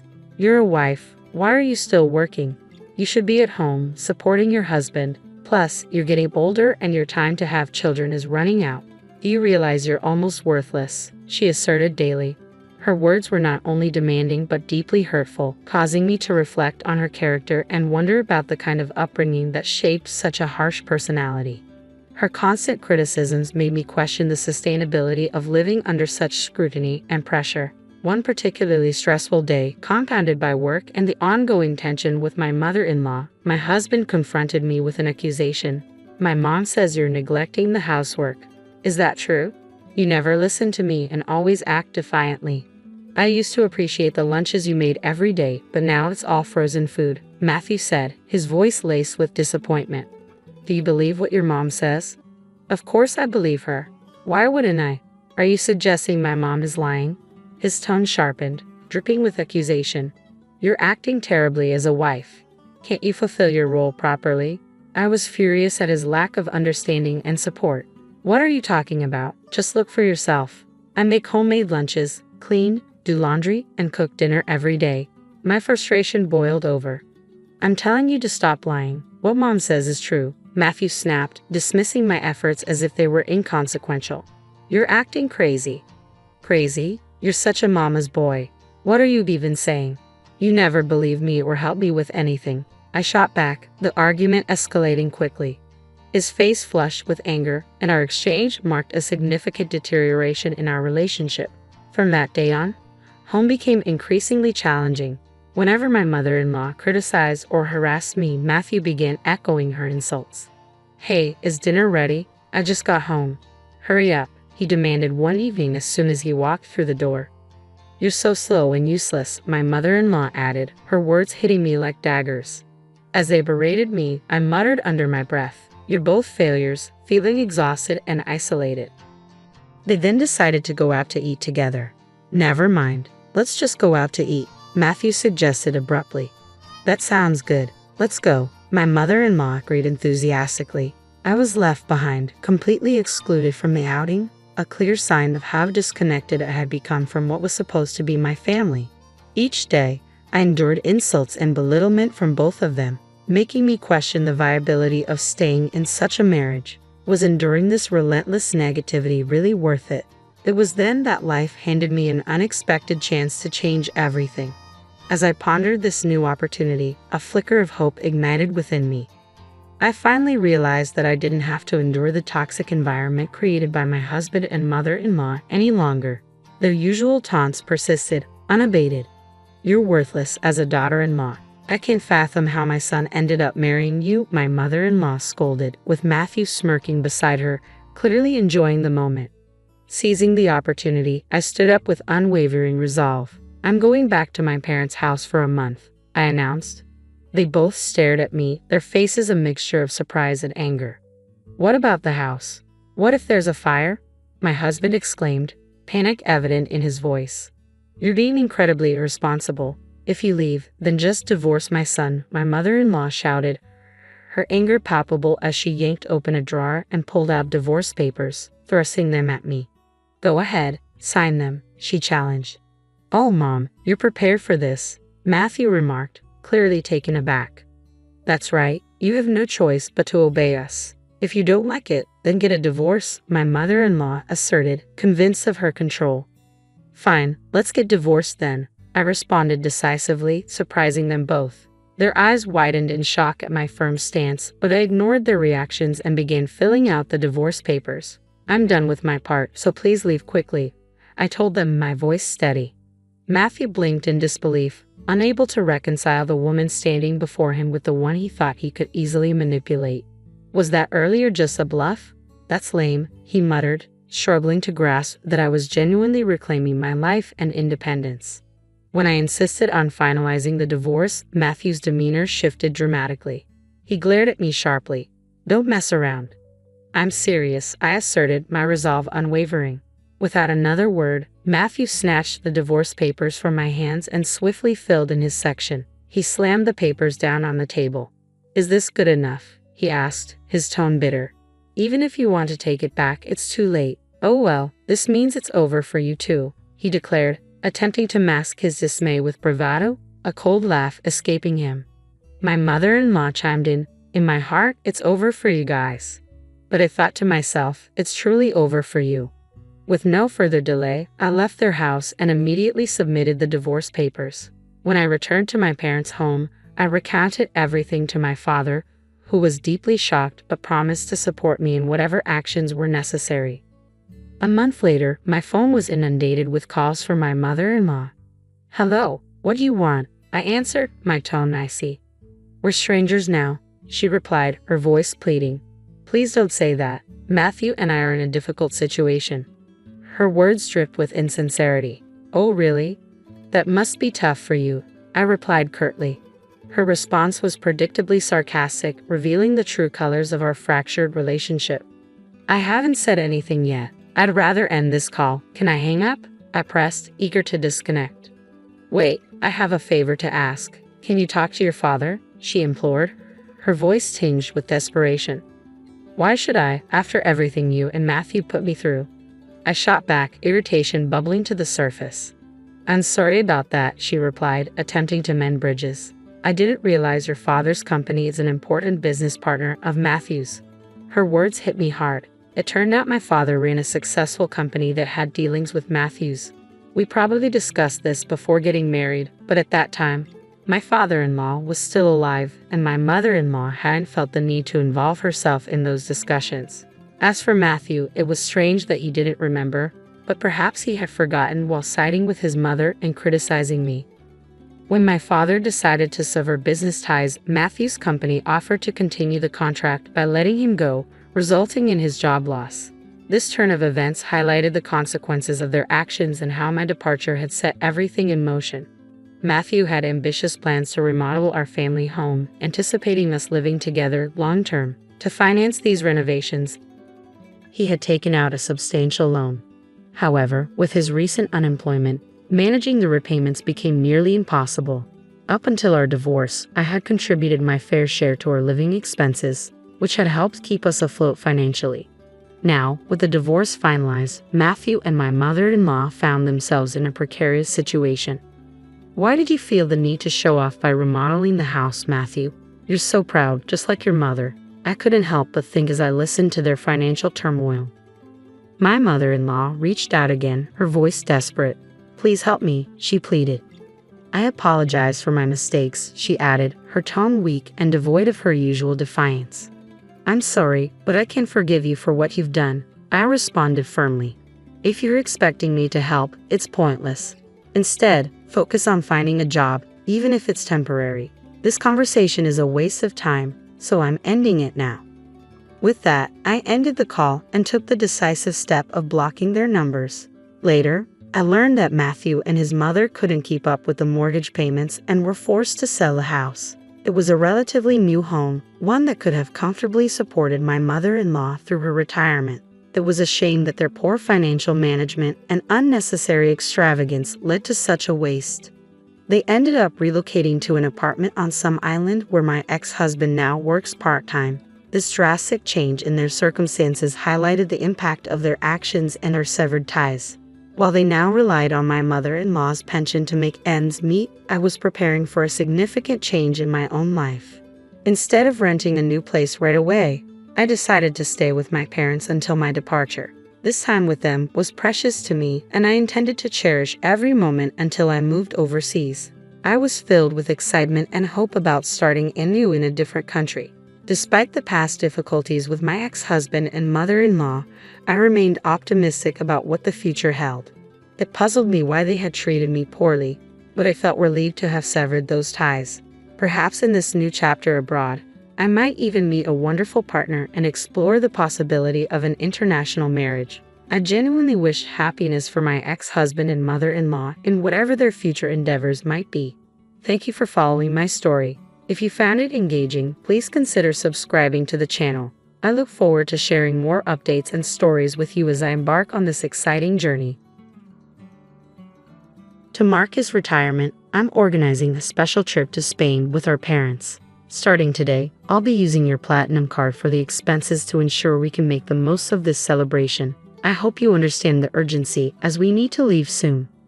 Wait, I'm a bit confused. Did you mean you're using my card? Could you explain more about the trip?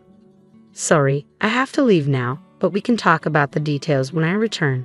Just a heads up though, the card might not work. Apparently, my husband Daniel already took it to fund a vacation with our parents. I've tolerated a lot from Daniel, but this time he's crossed the line. When he gets back, he's going to regret that decision.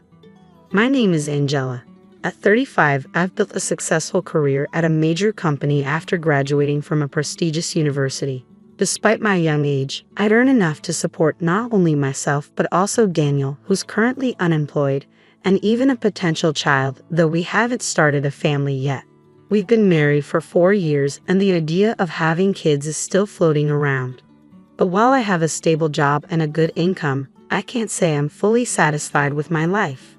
The thought of becoming a parent is just that, a thought. Daniel's unemployment, on the other hand, is a very real, pressing issue.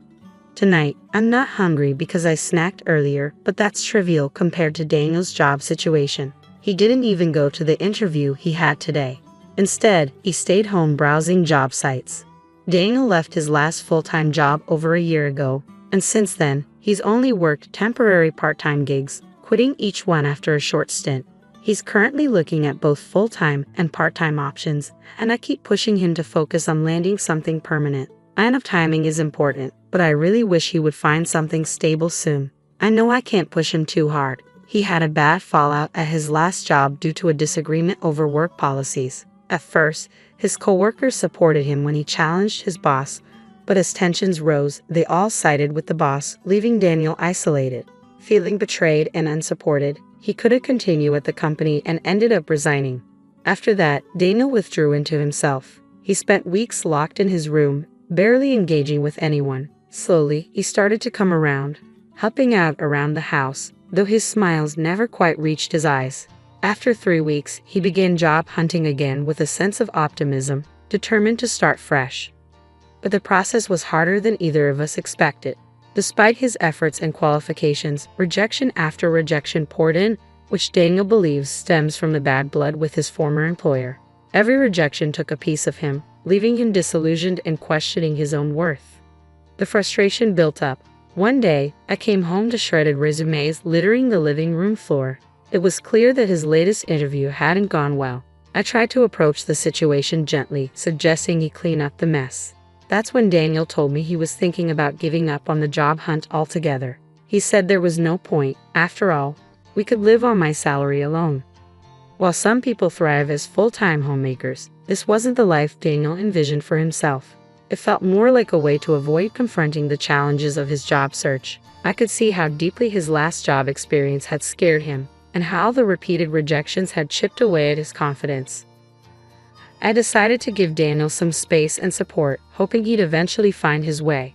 But in the meantime, we needed to have a serious conversation about our future and his career plans. This situation wasn't sustainable in the long term. I've always been dedicated to my work, and I knew this extended break wasn't about idling away. For me, it was a period of preparation for what was coming next. It's good to hear you're focusing on the future, I said, trying to reassure myself as much as him.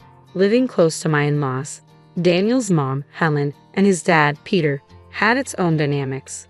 They began visiting more frequently after Daniel quit his job, probably out of concern. When they heard he was gearing up for his next career move, they seemed visibly relieved, but the reality was different.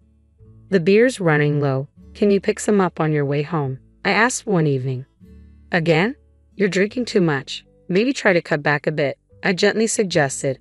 "Fine, I won't ask again. I'll just get it myself," Daniel snapped, his tone sharper than usual. Despite the appearance of preparing for a new job, Daniel wasn't making any real progress. His days were filled with TV and beer, and I could tell he was embarrassed about his unemployment. To protect his pride, I chose not to disclose the full extent of his inactivity to his parents. After more than 4 months without any job hunting activity, I realized it was time to address the elephant in the room. "Daniel, maybe it's time to start looking for work again. You seem more settled now," I ventured cautiously.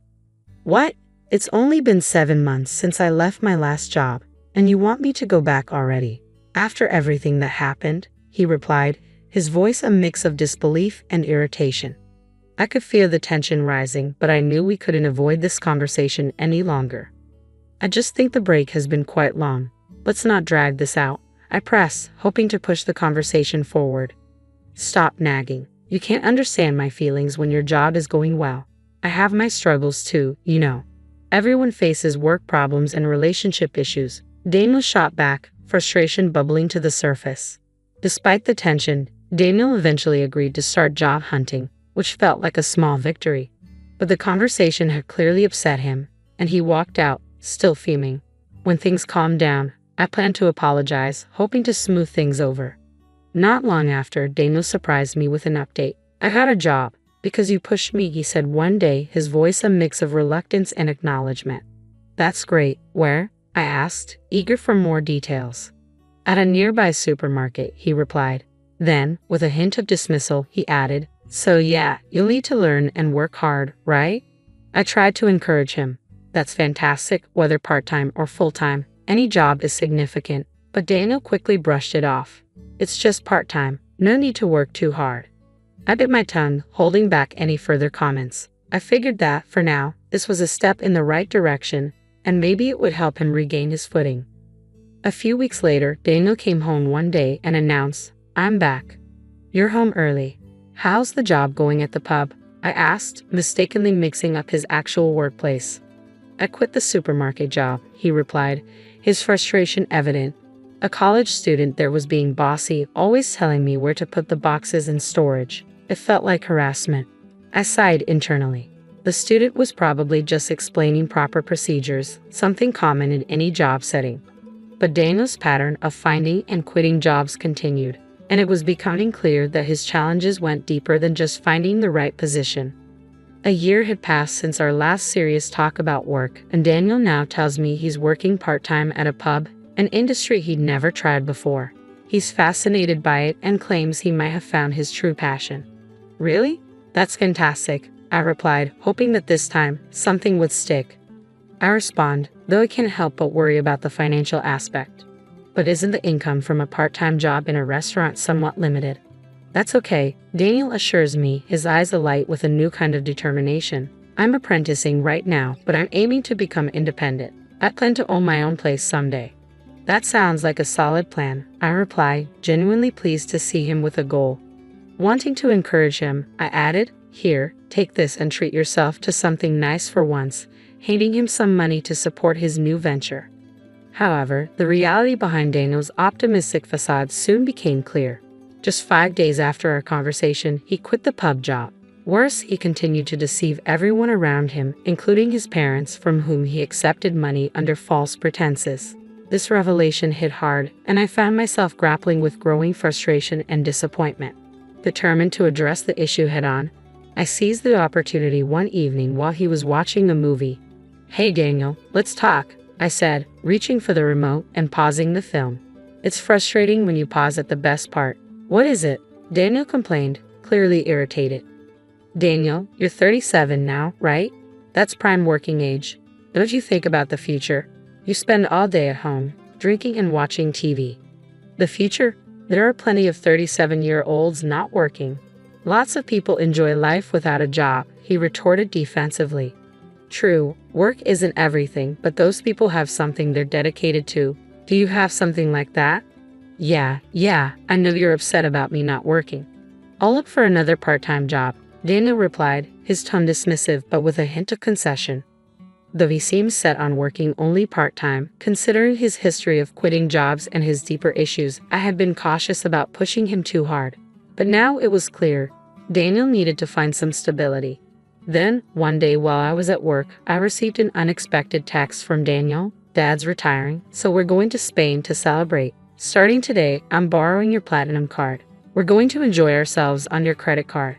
Alarmed, I stared at my phone, unsure of what to do next. I call him immediately. What do you mean you're going on a trip? Just what I said, he replies, irritation creeping into his tone. I don't understand. Please explain, I press, frustration mounting. The implications of his actions are manifold. Celebrating Peter's retirement is fine, but Daniel should have discussed the trip with me before using my money and credit card without asking.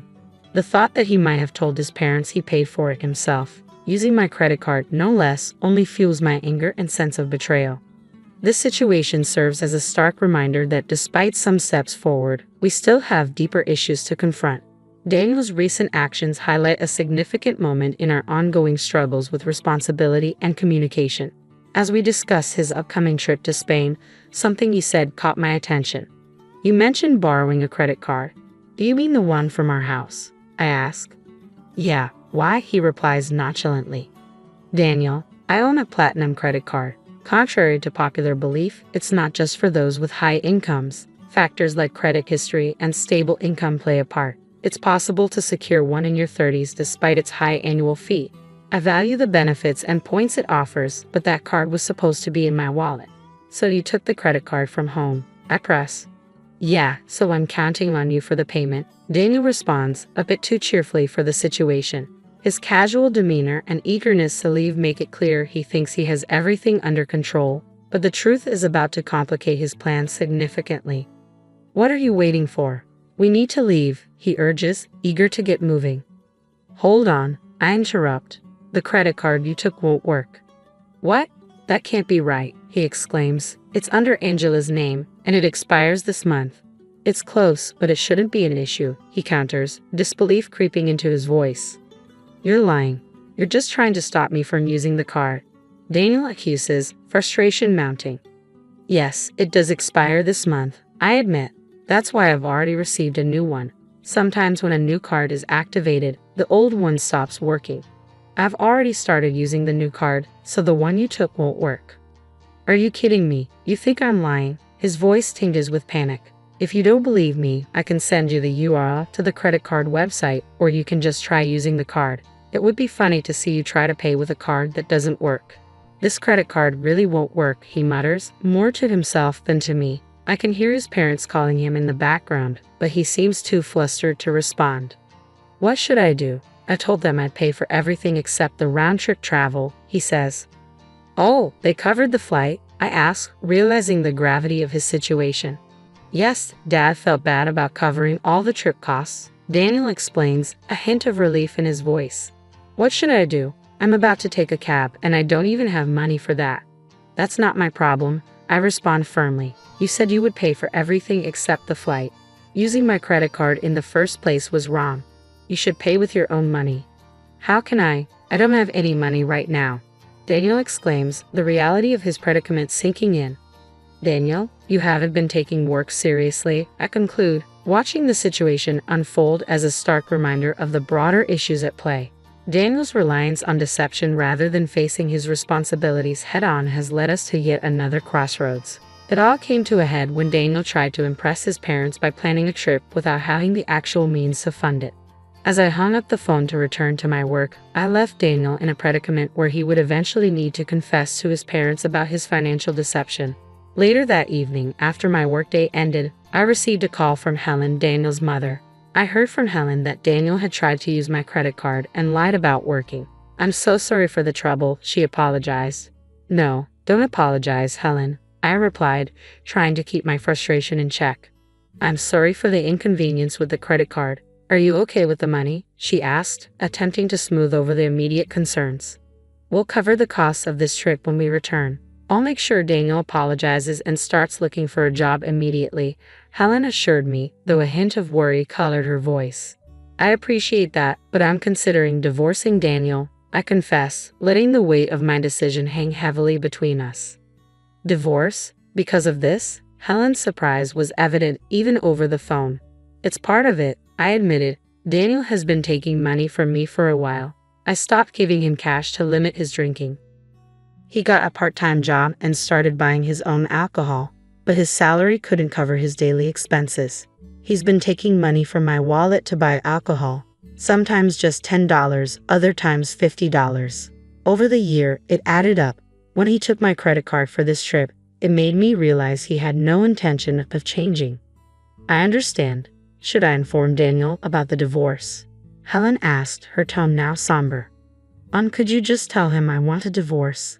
We can discuss the rest when he gets home, I requested, hoping to manage the situation more personally.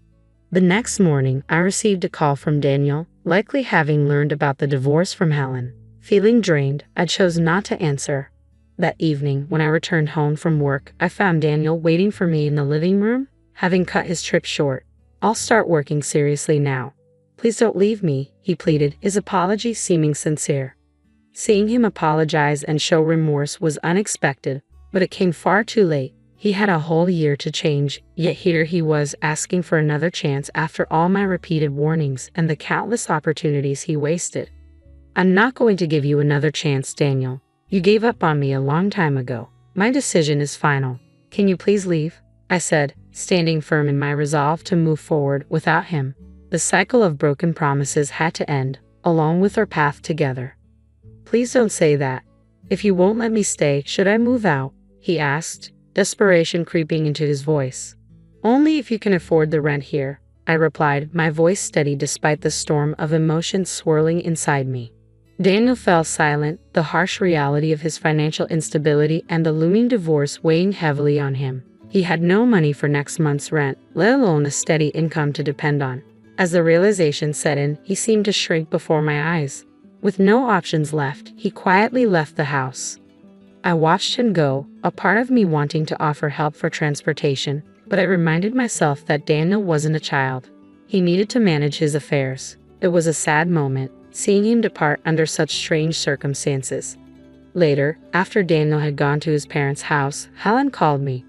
They had let him stay for the night, but told him he must leave the next day.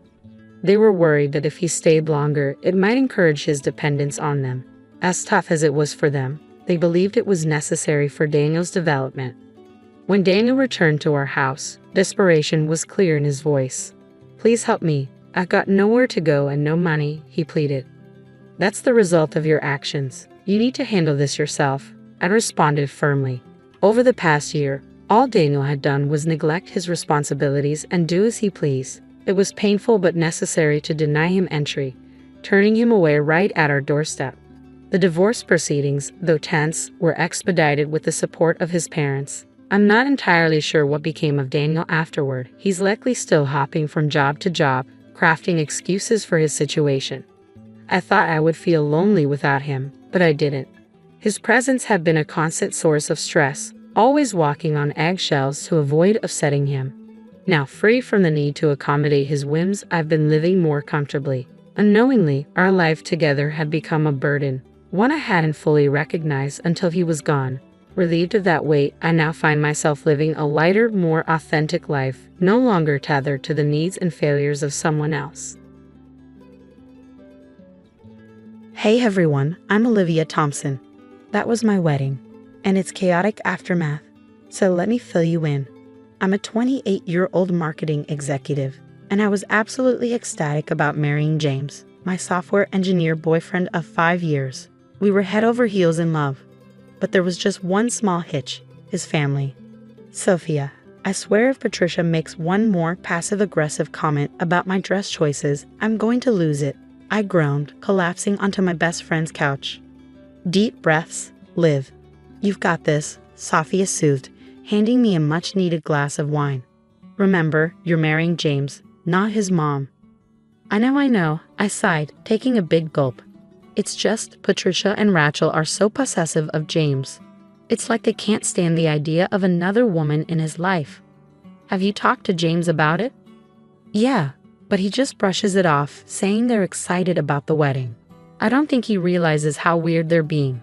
I've been doing my best to involve Patricia and Rachel in the planning, hoping it might help us bond. But every little decision turned into a battle. One afternoon, I asked Patricia about centerpieces, showing her a few options I'd been thinking about. Oh, sweetie, those are quaint, she said, barely glancing at them. But don't worry, Rachel and I have some ideas that are much more suitable. I bit my tongue, reminding myself to pick my battles. But as the weeks passed, their behavior only got stranger. One day, I overheard them whispering in the kitchen. Are you sure about this, Mom? Rachel asked. Absolutely, it'll be perfect. James will love it, Patricia replied. When I stepped into the room, they clammed up instantly. Oh, Olivia, we were just discussing cake flavors, Patricia said, her smile too tight. I nodded, pretending to believe her. Later that night, I vented to James. Babe, I think your mom and sister are planning something. They're being so secretive. James just laughed it off. They're probably just planning a surprise for us. You know how they are. I wish I could share his optimism, but I couldn't shake the feeling that something was off. As the wedding day approached, it only got worse. Patricia and Rachel started canceling our planning meetings at the last minute, always with vague excuses. "Sorry, dear, something came up. But don't worry, we've got everything under control," Patricia would say in that overly sweet voice that made me want to scream. I tried to stay focused on the excitement of marrying James, but a sense of dread kept gnawing at me. Something was definitely brewing. The night before the wedding, Sophia stayed over for some much-needed girl time. "I can't believe I'm getting married tomorrow," I said, a mix of excitement and nerves bubbling up inside me. Sophia squeezed my hand. "You and James are perfect together. Try not to let his family's drama get to you, okay?" "You're right. Tomorrow is about me and James. Nothing else matters." I nodded, determined to stay positive. As I drifted off to sleep, I hoped whatever Patricia and Rachel were plotting wouldn't ruin our special day. Little did I know, I was in for the shock of my life. But that's a story for another time. For now, I was just a bride-to-be, dreaming of her happily ever after. The next morning, I woke up with butterflies in my stomach. Today was the day I'd become Mrs. Carter. As I stretched, Sophia burst into the room, already dressed in her maid of honor gown. "Rise and shine, bride-to-be. It's your big day," she chirped. I couldn't help but grin. "I can't believe it's finally here, Soph." As we started getting ready, my other bridesmaids arrived and the room buzzed with excitement, hairspray, and the pop of champagne bottles. But despite the happy chaos, I couldn't shake my unease. "Has anyone seen Patricia or Rachel?" I asked, trying to sound casual. My bridesmaid Emma piped up, "Oh, I saw them earlier. They seemed excited about something." "Probably just the wedding," I murmured, pushing down my anxiety. But as my makeup artist worked her magic, I caught a snippet of Emma whispering to Sophia, "Did you hear about the surprise James's family is planning?" My ears perked up instantly. "Surprise?" But Sophia quickly shushed her. "Not now, Emma." I turned to face them. "What surprise?" Sophia plastered on a smile. "Nothing to worry about, Liv. Let's focus on getting you ready." I nodded, but the knot in my stomach tightened as I slipped into my wedding dress. I tried to shake off the nagging feeling that something wasn't right. "You look absolutely stunning," Sophia breathed, her eyes wide with admiration. I smiled at my reflection, pushing my worries aside. "This is my day," I told myself, "and nothing is going to ruin it." The ceremony began, and as the doors opened, I saw James waiting for me at the altar, looking as handsome as ever. My heart swelled with love. But as I started down the aisle, something caught my eye, 2 figures standing near him. My steps faltered as I realized it was Patricia and Rachel, both wearing white gowns that looked eerily similar to mine. Whispers rippled through the crowd, and my pulse raced. I locked eyes with James, who looked as shocked as I felt. The minister cleared his throat. "Dearly beloved." The ceremony continued, but I felt like I was in a haze. I barely registered saying "I do" or even our first kiss as husband and wife. At the reception, I pulled James aside the first chance I got. "Did you know about this?" I asked, my voice tight. "Liv, I swear I had no idea," he said, wide-eyed. "I'm just as shocked as you are." Before I could respond, Patricia's voice boomed across the room. "Wasn't it just wonderful?" James wanted his 2 favorite women to share in the spotlight. I felt like I'd been punched in the gut. James started to protest, but Patricia steamrolled over him. "Oh, sweetie, don't be modest. You told us how much you wanted us to feel special today, too." Rachel chimed in, a wide grin on her face. "We're practically sisters now, Olivia. Isn't it great?" I stared at James, silently pleading for him to say something, anything, but he just stood there, mouth opening and closing like a fish out of water. Sophie appeared at my side, gripping my arm. "Let's get some air, Liv." Once outside, I finally let the tears fall. How could they do this? How could James let them? Sophia hugged me tight. "I don't know, sweetie, but we'll figure it out." Just then, my phone buzzed with a text from Emma. "OMG, you won't believe what I just overheard Patricia saying." I looked at Sophia, a mix of dread and determination washing over me. "I think it's time we did some digging. This isn't over." As we walked back into the reception, I plastered on a smile, pretending everything was fine. The party continued around me, but inside, I was already planning my next move. Patricia and Rachel might think they'd won, but they had no idea who they were messing with. The morning after the wedding, I confronted James in our hotel room, my emotions a swirling mix of anger, hurt, and confusion. "James, we need to talk about what happened yesterday," he sighed, running a hand through his hair. "Liv, I'm so sorry. I had no idea they were planning that." "But your mom said you wanted it, said you wanted your two favorite women in the spotlight," I replied, my voice dripping with sarcasm.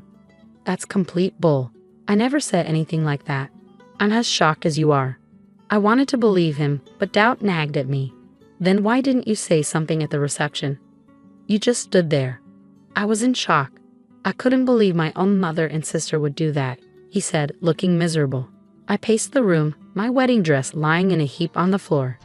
"This isn't just about the dresses, James. It's about your family constantly undermining our relationship." I know, he said. "Look, let's cancel the honeymoon. We need to get to the bottom of this." I nodded, already texting Sophia.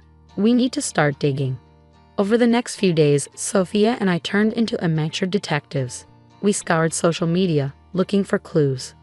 "Look at this," Sophia said one afternoon, showing me her phone. It was a cryptic post from Rachel. "Operation Whiteout is a go. Mom's genius plan is foolproof." Operation Whiteout? Are you kidding me? I fumed. We dug deeper, combing through James's family's business records. Something seemed off. "James, can you explain these financial reports?" I asked, showing him some documents, his brow furrowed as he flipped through them. "These numbers don't add up. There's money missing." As we investigated further, a disturbing pattern emerged. Patricia and Rachel had been siphoning money from the company for months. "I can't believe this," James muttered, his face pale. Then came the breakthrough. Emma, one of my bridesmaids, forwarded me a series of texts she'd managed to screenshot during the wedding. Gee, Liv, you need to see these," Emma's message read. The texts were between Patricia and Rachel, outlining their plan to sabotage the wedding and drive a wedge between James and me. Patricia: "Once we show up in those dresses, Olivia will lose it. James will see how unstable she is." Rachel: "But what if James gets mad at us?" Patricia: "He'll get over it. We're his real family. That girl is just a phase." I showed James the messages, my hands shaking. "Your mom called me a phase, James. He looked like he might be sick. I can't believe they do this, all of this." We sat in stunned silence for a moment before I spoke again. "We need a plan. We can't let them get away with this." James nodded, a determined look in his eyes. "You're right. We need to be smart about this. If they've been embezzling, we need solid proof," I said, pacing the room. James nodded in agreement. "We should hire a forensic accountant. They can trace the missing money." I grabbed my phone and called Sophia, putting her on speaker. "Soph, we need your help. It's time to set a trap." Over the next hour, we pieced together a plan. We'd confront Patricia and Rachel, but not before gathering irrefutable evidence of their schemes. We need to get them to admit to sabotaging the wedding. On record, I said, feeling a mix of anger and determination. James reached for my hand. "Whatever happens, we're in this together, right?" I squeezed his hand back. "Absolutely. They messed with the wrong couple." As night fell, we finalized every detail. Tomorrow, we'd start gathering the evidence. Patricia and Rachel were about to learn that their actions had consequences, and I was ready to fight for my marriage, no matter what it took. The day of the confrontation arrived, and my stomach churned with anxiety.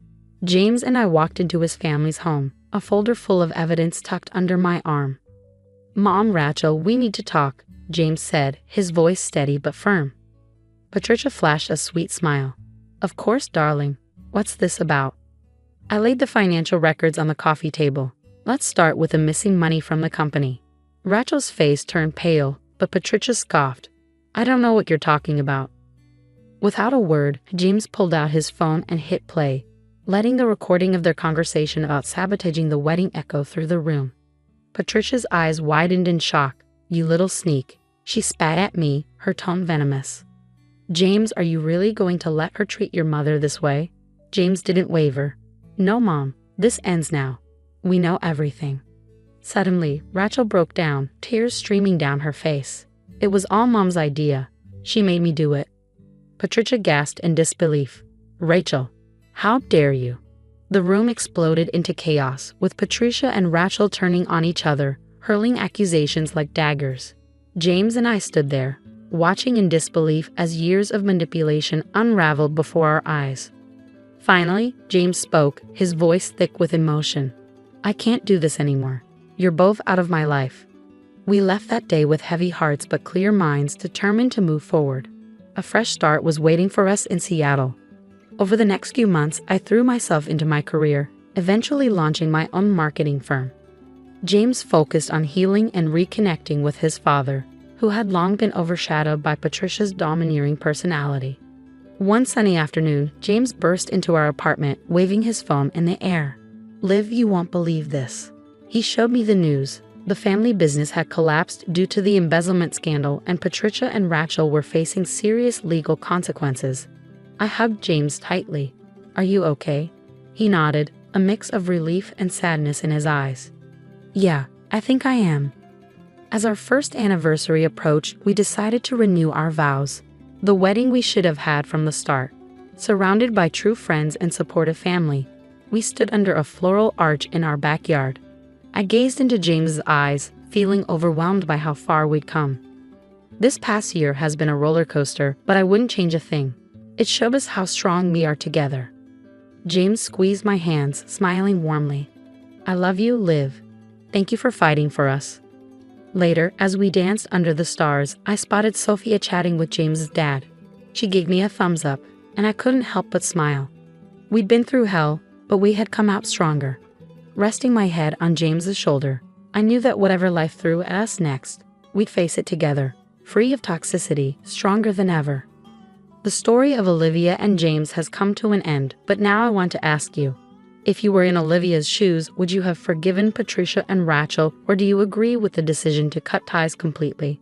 Have you ever had to choose between forgiveness and protecting yourself from toxic family members? Share your thoughts in the comments below. Your experiences and opinions could help others facing similar situations. If you enjoyed this story and want to hear more like it, don't forget to hit the like button and subscribe to our channel.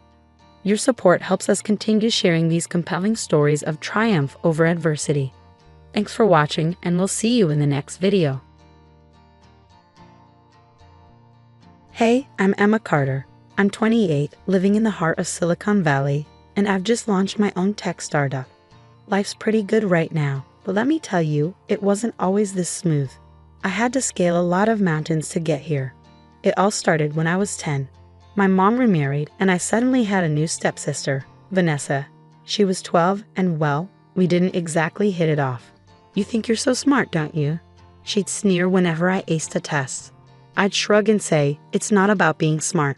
I just love learning." But Vanessa never understood that. She was always trying to one-up me, constantly jealous of any attention I got. Honestly, it was exhausting. Fast forward to college. I was thriving in computer science, absolutely loving it. Meanwhile, Vanessa, she dropped out after just one semester. "College is for losers," she told me once. "I'm going to be an entrepreneur." I just nodded and went back to my coding. Little did I know how her attitude would come back to haunt me. 3 years ago, everything flipped upside down. Vanessa accused me of stealing her boyfriend, someone I had zero interest in. "You've always been jealous of me," she screamed. "You can't stand to see me happy." I tried to reason with her. "Vanessa, I didn't steal anyone. I don't even know your ex," but she wasn't hearing it. Next thing I know, she's accusing me of assault. Yeah, you heard that right. Me, the girl who apologizes to furniture when I bump into it. The trial was a nightmare. Vanessa convinced our dad and others to testify against me. I sat there, watching my family tear me apart, feeling like I was trapped in some bizarre alternate reality. "Emma has always been unstable," my stepdad said on the stand. "We've been worried about her for years." I wanted to scream. Instead, I gripped the edge of my seat and forced myself to stay calm. In the end, I was slapped with a suspended sentence and community service for something I didn't do. It felt like a cruel joke, except no one was laughing. But that moment changed me. I decided this wasn't going to break me. Nope. I'd use it as fuel. I threw myself into my work, nights, weekends, holidays. Coding, planning, dreaming. And 2 years later, Innovate Tech was born. Now my company's worth $50 million. Not too bad, right? Let me tell you, success really is the best revenge. Every time I see my company's name in the news, I think about Vanessa and everyone who doubted me. Emma Carter, Silicon Valley's rising star, one headline read. I clicked it out and framed it, not to boast, but to remind myself how far I've come. Just as I'm reviewing some new code in my office, my assistant buzzes in. Ms. Carter, someone's here to see you. She says she's family. My stomach drops. I already know who it is. Send her in, I say, bracing myself. And there she is, Vanessa. She looks like she just walked out of a discount fashion magazine, but with the same smug smile from our childhood. Emma, little sis, look at you, all grown up and successful. I stand, keeping my desk between us. Vanessa, what do you want? She saunters in, running her fingers along my bookshelf. What, I can't visit my sister. I've changed, Emma. I want to make amends. I snort. Amends? After everything you did to me? That's rich. For a moment, her face softens, and I almost believe her. Almost. I know I was terrible, but I've learned a lot since then. I've even got business experience now. Really? I raise an eyebrow. And what kind of business experience would that be? Her eyes light up. I've been involved in several multi-level marketing ventures, very exclusive stuff, and well, that's why I'm here. Here it comes. I brace myself. I want you to hire me as your CEO. I burst out laughing. I can't help it. You're joking, right? This is a prank. Her face darkens. I'm serious, Emma. I have skills you need, and don't you think you owe me? I blink, stunned. Owe you? Owe you for what? The false accusation. The trial? Turning our family against me? She waves her hand dismissively. Water under the bridge. But think about it. Having me here could really boost your image. Family reconciliation. Second chances. The press would eat it up. I shake my head in disbelief. Vanessa, there's no way in hell I'm hiring you. For anything. Let alone as CEO. You need to leave. Now. Her eyes narrow. You might want to reconsider, sis. I've got some information. Stuff that could really hurt your precious company if it got out. My blood runs cold. Are you blackmailing me? She shrugs, casually inspecting her nails. Call it what you want, but think it over. I'll be in touch. She saunters out, leaving me shell-shocked. I sink into my chair, my mind racing. What could she possibly have on me? And how far would she go to get what she wants? My phone buzzes, a text from an unknown number. Tick-tock, sis. Time's running out. I stare at the message, a mix of anger and fear twisting in my gut. This isn't over, not by a long shot. Vanessa might think she has the upper hand, but she's forgotten one crucial thing. I'm not the same scared girl I was 3 years ago. I'm Emma Carter, CEO of Innovate Tech, and I don't go down without a fight. After Vanessa's little surprise visit, I knew I had to act fast. Something wasn't adding up, and I was determined to figure out her angle. I called an emergency meeting with my most trusted team members. The tension was thick as I paced the conference room. We've got a situation, I announced. What's up, Emma? Tyler, my head of security, asked, his expression sharp. I took a deep breath. My stepsister showed up today. She's demanding to be made CEO, and she's hinting at blackmail. Gasps echoed around the room. Sarah, my CFO, leaned forward, eyes wide. That's insane. What could she possibly have on you? That's what we need to figure out, I replied. I need you all to dig deep. Financial records, social media, anything you can find on Vanessa and my ex-stepdad Robert. There has to be a reason they're targeting us now. For the next few days, we worked nonstop. Coffee became my best friend, fueling my determination as we sifted through piles of information. Then, late one night, Tyler burst into my office, a stack of papers in hand. Emma, you're going to want to see this, he said, dropping the documents on my desk. As I flipped through the pages, my jaw dropped. Holy, I muttered. Turns out Vanessa wasn't just dabbling in multi-level marketing. She was neck-deep in a massive pyramid scheme, millions in debt. And the mastermind behind it all, my dear old stepdad Robert. They're desperate, Sarah chimed in, standing beside me. Robert's other businesses are failing. They see your success as their way out. I slumped back in my chair, the pieces falling into place. Vanessa and Robert's plan was clear. They wanted to install her as CEO, then siphon money from my company to save themselves. Tyler nodded grimly. Looks like it. But we've got them, Emma. All the evidence is right here. I stood, a fire burning in my chest. Set up a meeting with Vanessa. It's time to end this. The next day, Vanessa swaggered into my office, her smile dripping with fake confidence. She was clearly expecting some kind of victory. Ready to accept my generous offer, sis? She asked, settling into a chair across from me. I leaned back, keeping my expression calm. Before we get to that, I thought we could have a little chat. Clear the air, you know. Her smile faltered for just a second. Of course. What do you want to talk about? Oh, you know, I said casually, life, business, that massive pyramid scheme you're involved in. The color drained from her face. I don't know what you're talking about. I slid a folder across the desk. Really? Because I've got a lot of evidence that says otherwise. You, Robert, the millions in debt. It's all here. Vanessa snatched up the folder, frantically flipping through it. This is a misunderstanding. I can explain. Oh, I'm sure you can, I said, standing up. And you're going to, right now, on record. I pulled out my phone, hitting the record button. So Vanessa, why don't you start by telling me about that false testimony you gave 3 years ago? Then we'll move on to your current financial situation. Vanessa's face crumpled, and for a moment, I almost felt sorry for her. Almost. I didn't have a choice, she stammered. Dad said if I didn't testify against you, he cut me off. And now we're in so deep, Emma. You have to help us. I stopped the recording, my voice cold and steady. I don't have to do anything, Vanessa, except protect myself and my company. You've got 24 hours to come clean, or I'm taking this to the authorities. As I watched her rush out, tears streaming down her face, a weight lifted off my shoulders. The truth was finally out, but something told me this was far from over. The next morning, I called an emergency board meeting. Standing at the head of the table, I could feel the tension in the room. I know you've all been concerned about recent events. I began, my voice steady. Today, I'm going to lay everything out for you. For the next hour, I detailed it all: Vanessa's demands, Robert's involvement, the pyramid scheme. When I finished, the room was dead silent. Finally, our chief legal counsel spoke up. Emma, it's a lot, but you've handled it brilliantly. We're behind you 100%. Relief washed over me. I'd worried they might see this as a liability, but instead, they saw it as proof of my leadership.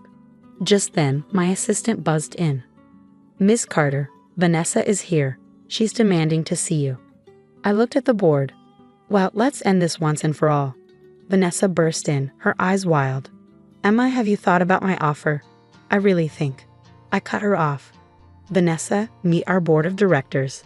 I've just finished telling them everything. She froze, looking around the room like a cornered animal. You can't do this. We're family.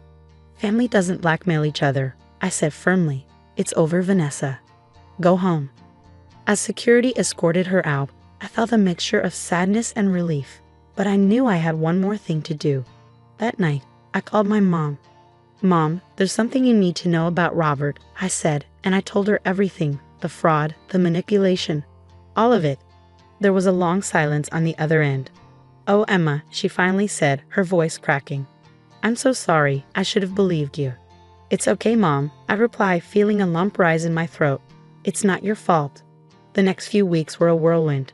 I didn't press charges against Vanessa or Robert, but I made sure the evidence found its way to the right people. The SEC launched an investigation into Robert's businesses, and Vanessa's creditors came knocking. I watched from a distance as their world crumbled. Robert was charged with multiple counts of financial fraud. Vanessa declared bankruptcy, her dreams of easy money turning to dust. Meanwhile, Innovative Tech was thriving. Our stock was soaring, and we were making headlines for all the right reasons. One day, as I was leaving the office, I spotted a familiar figure huddled in the lobby. It was Vanessa, looking nothing like the confident woman who had strutted into my office weeks ago. Emma, please, she begged as I approached. I've lost everything. I need your help. I looked at her, really looked at her, for the first time in years. I saw the scared, jealous girl she'd always been, and I felt nothing. I'm sorry, Vanessa, I said, and I meant it. But you're not a part of my life anymore. I wish you the best, but I can't help you. As I walked away, I felt a chapter of my life closing. The weight of the past, the pain of betrayal, it all fell away. I was free. That night, standing in my office and looking out over the San Francisco skyline, I thought about everything I'd been through, the false accusations, the trial, the hard work, the betrayals. It had all led me here. A smile crept across my face. I was Emma Carter, CEO of Innovate Tech, survivor of toxicity, and architect of my own destiny. And my story? It was just beginning. Now I have a question for you. If you were in my shoes, would you have helped Vanessa in the end, despite everything she did? Or do you believe that cutting toxic people out completely is the only way to truly move forward? Share your thoughts in the comments below.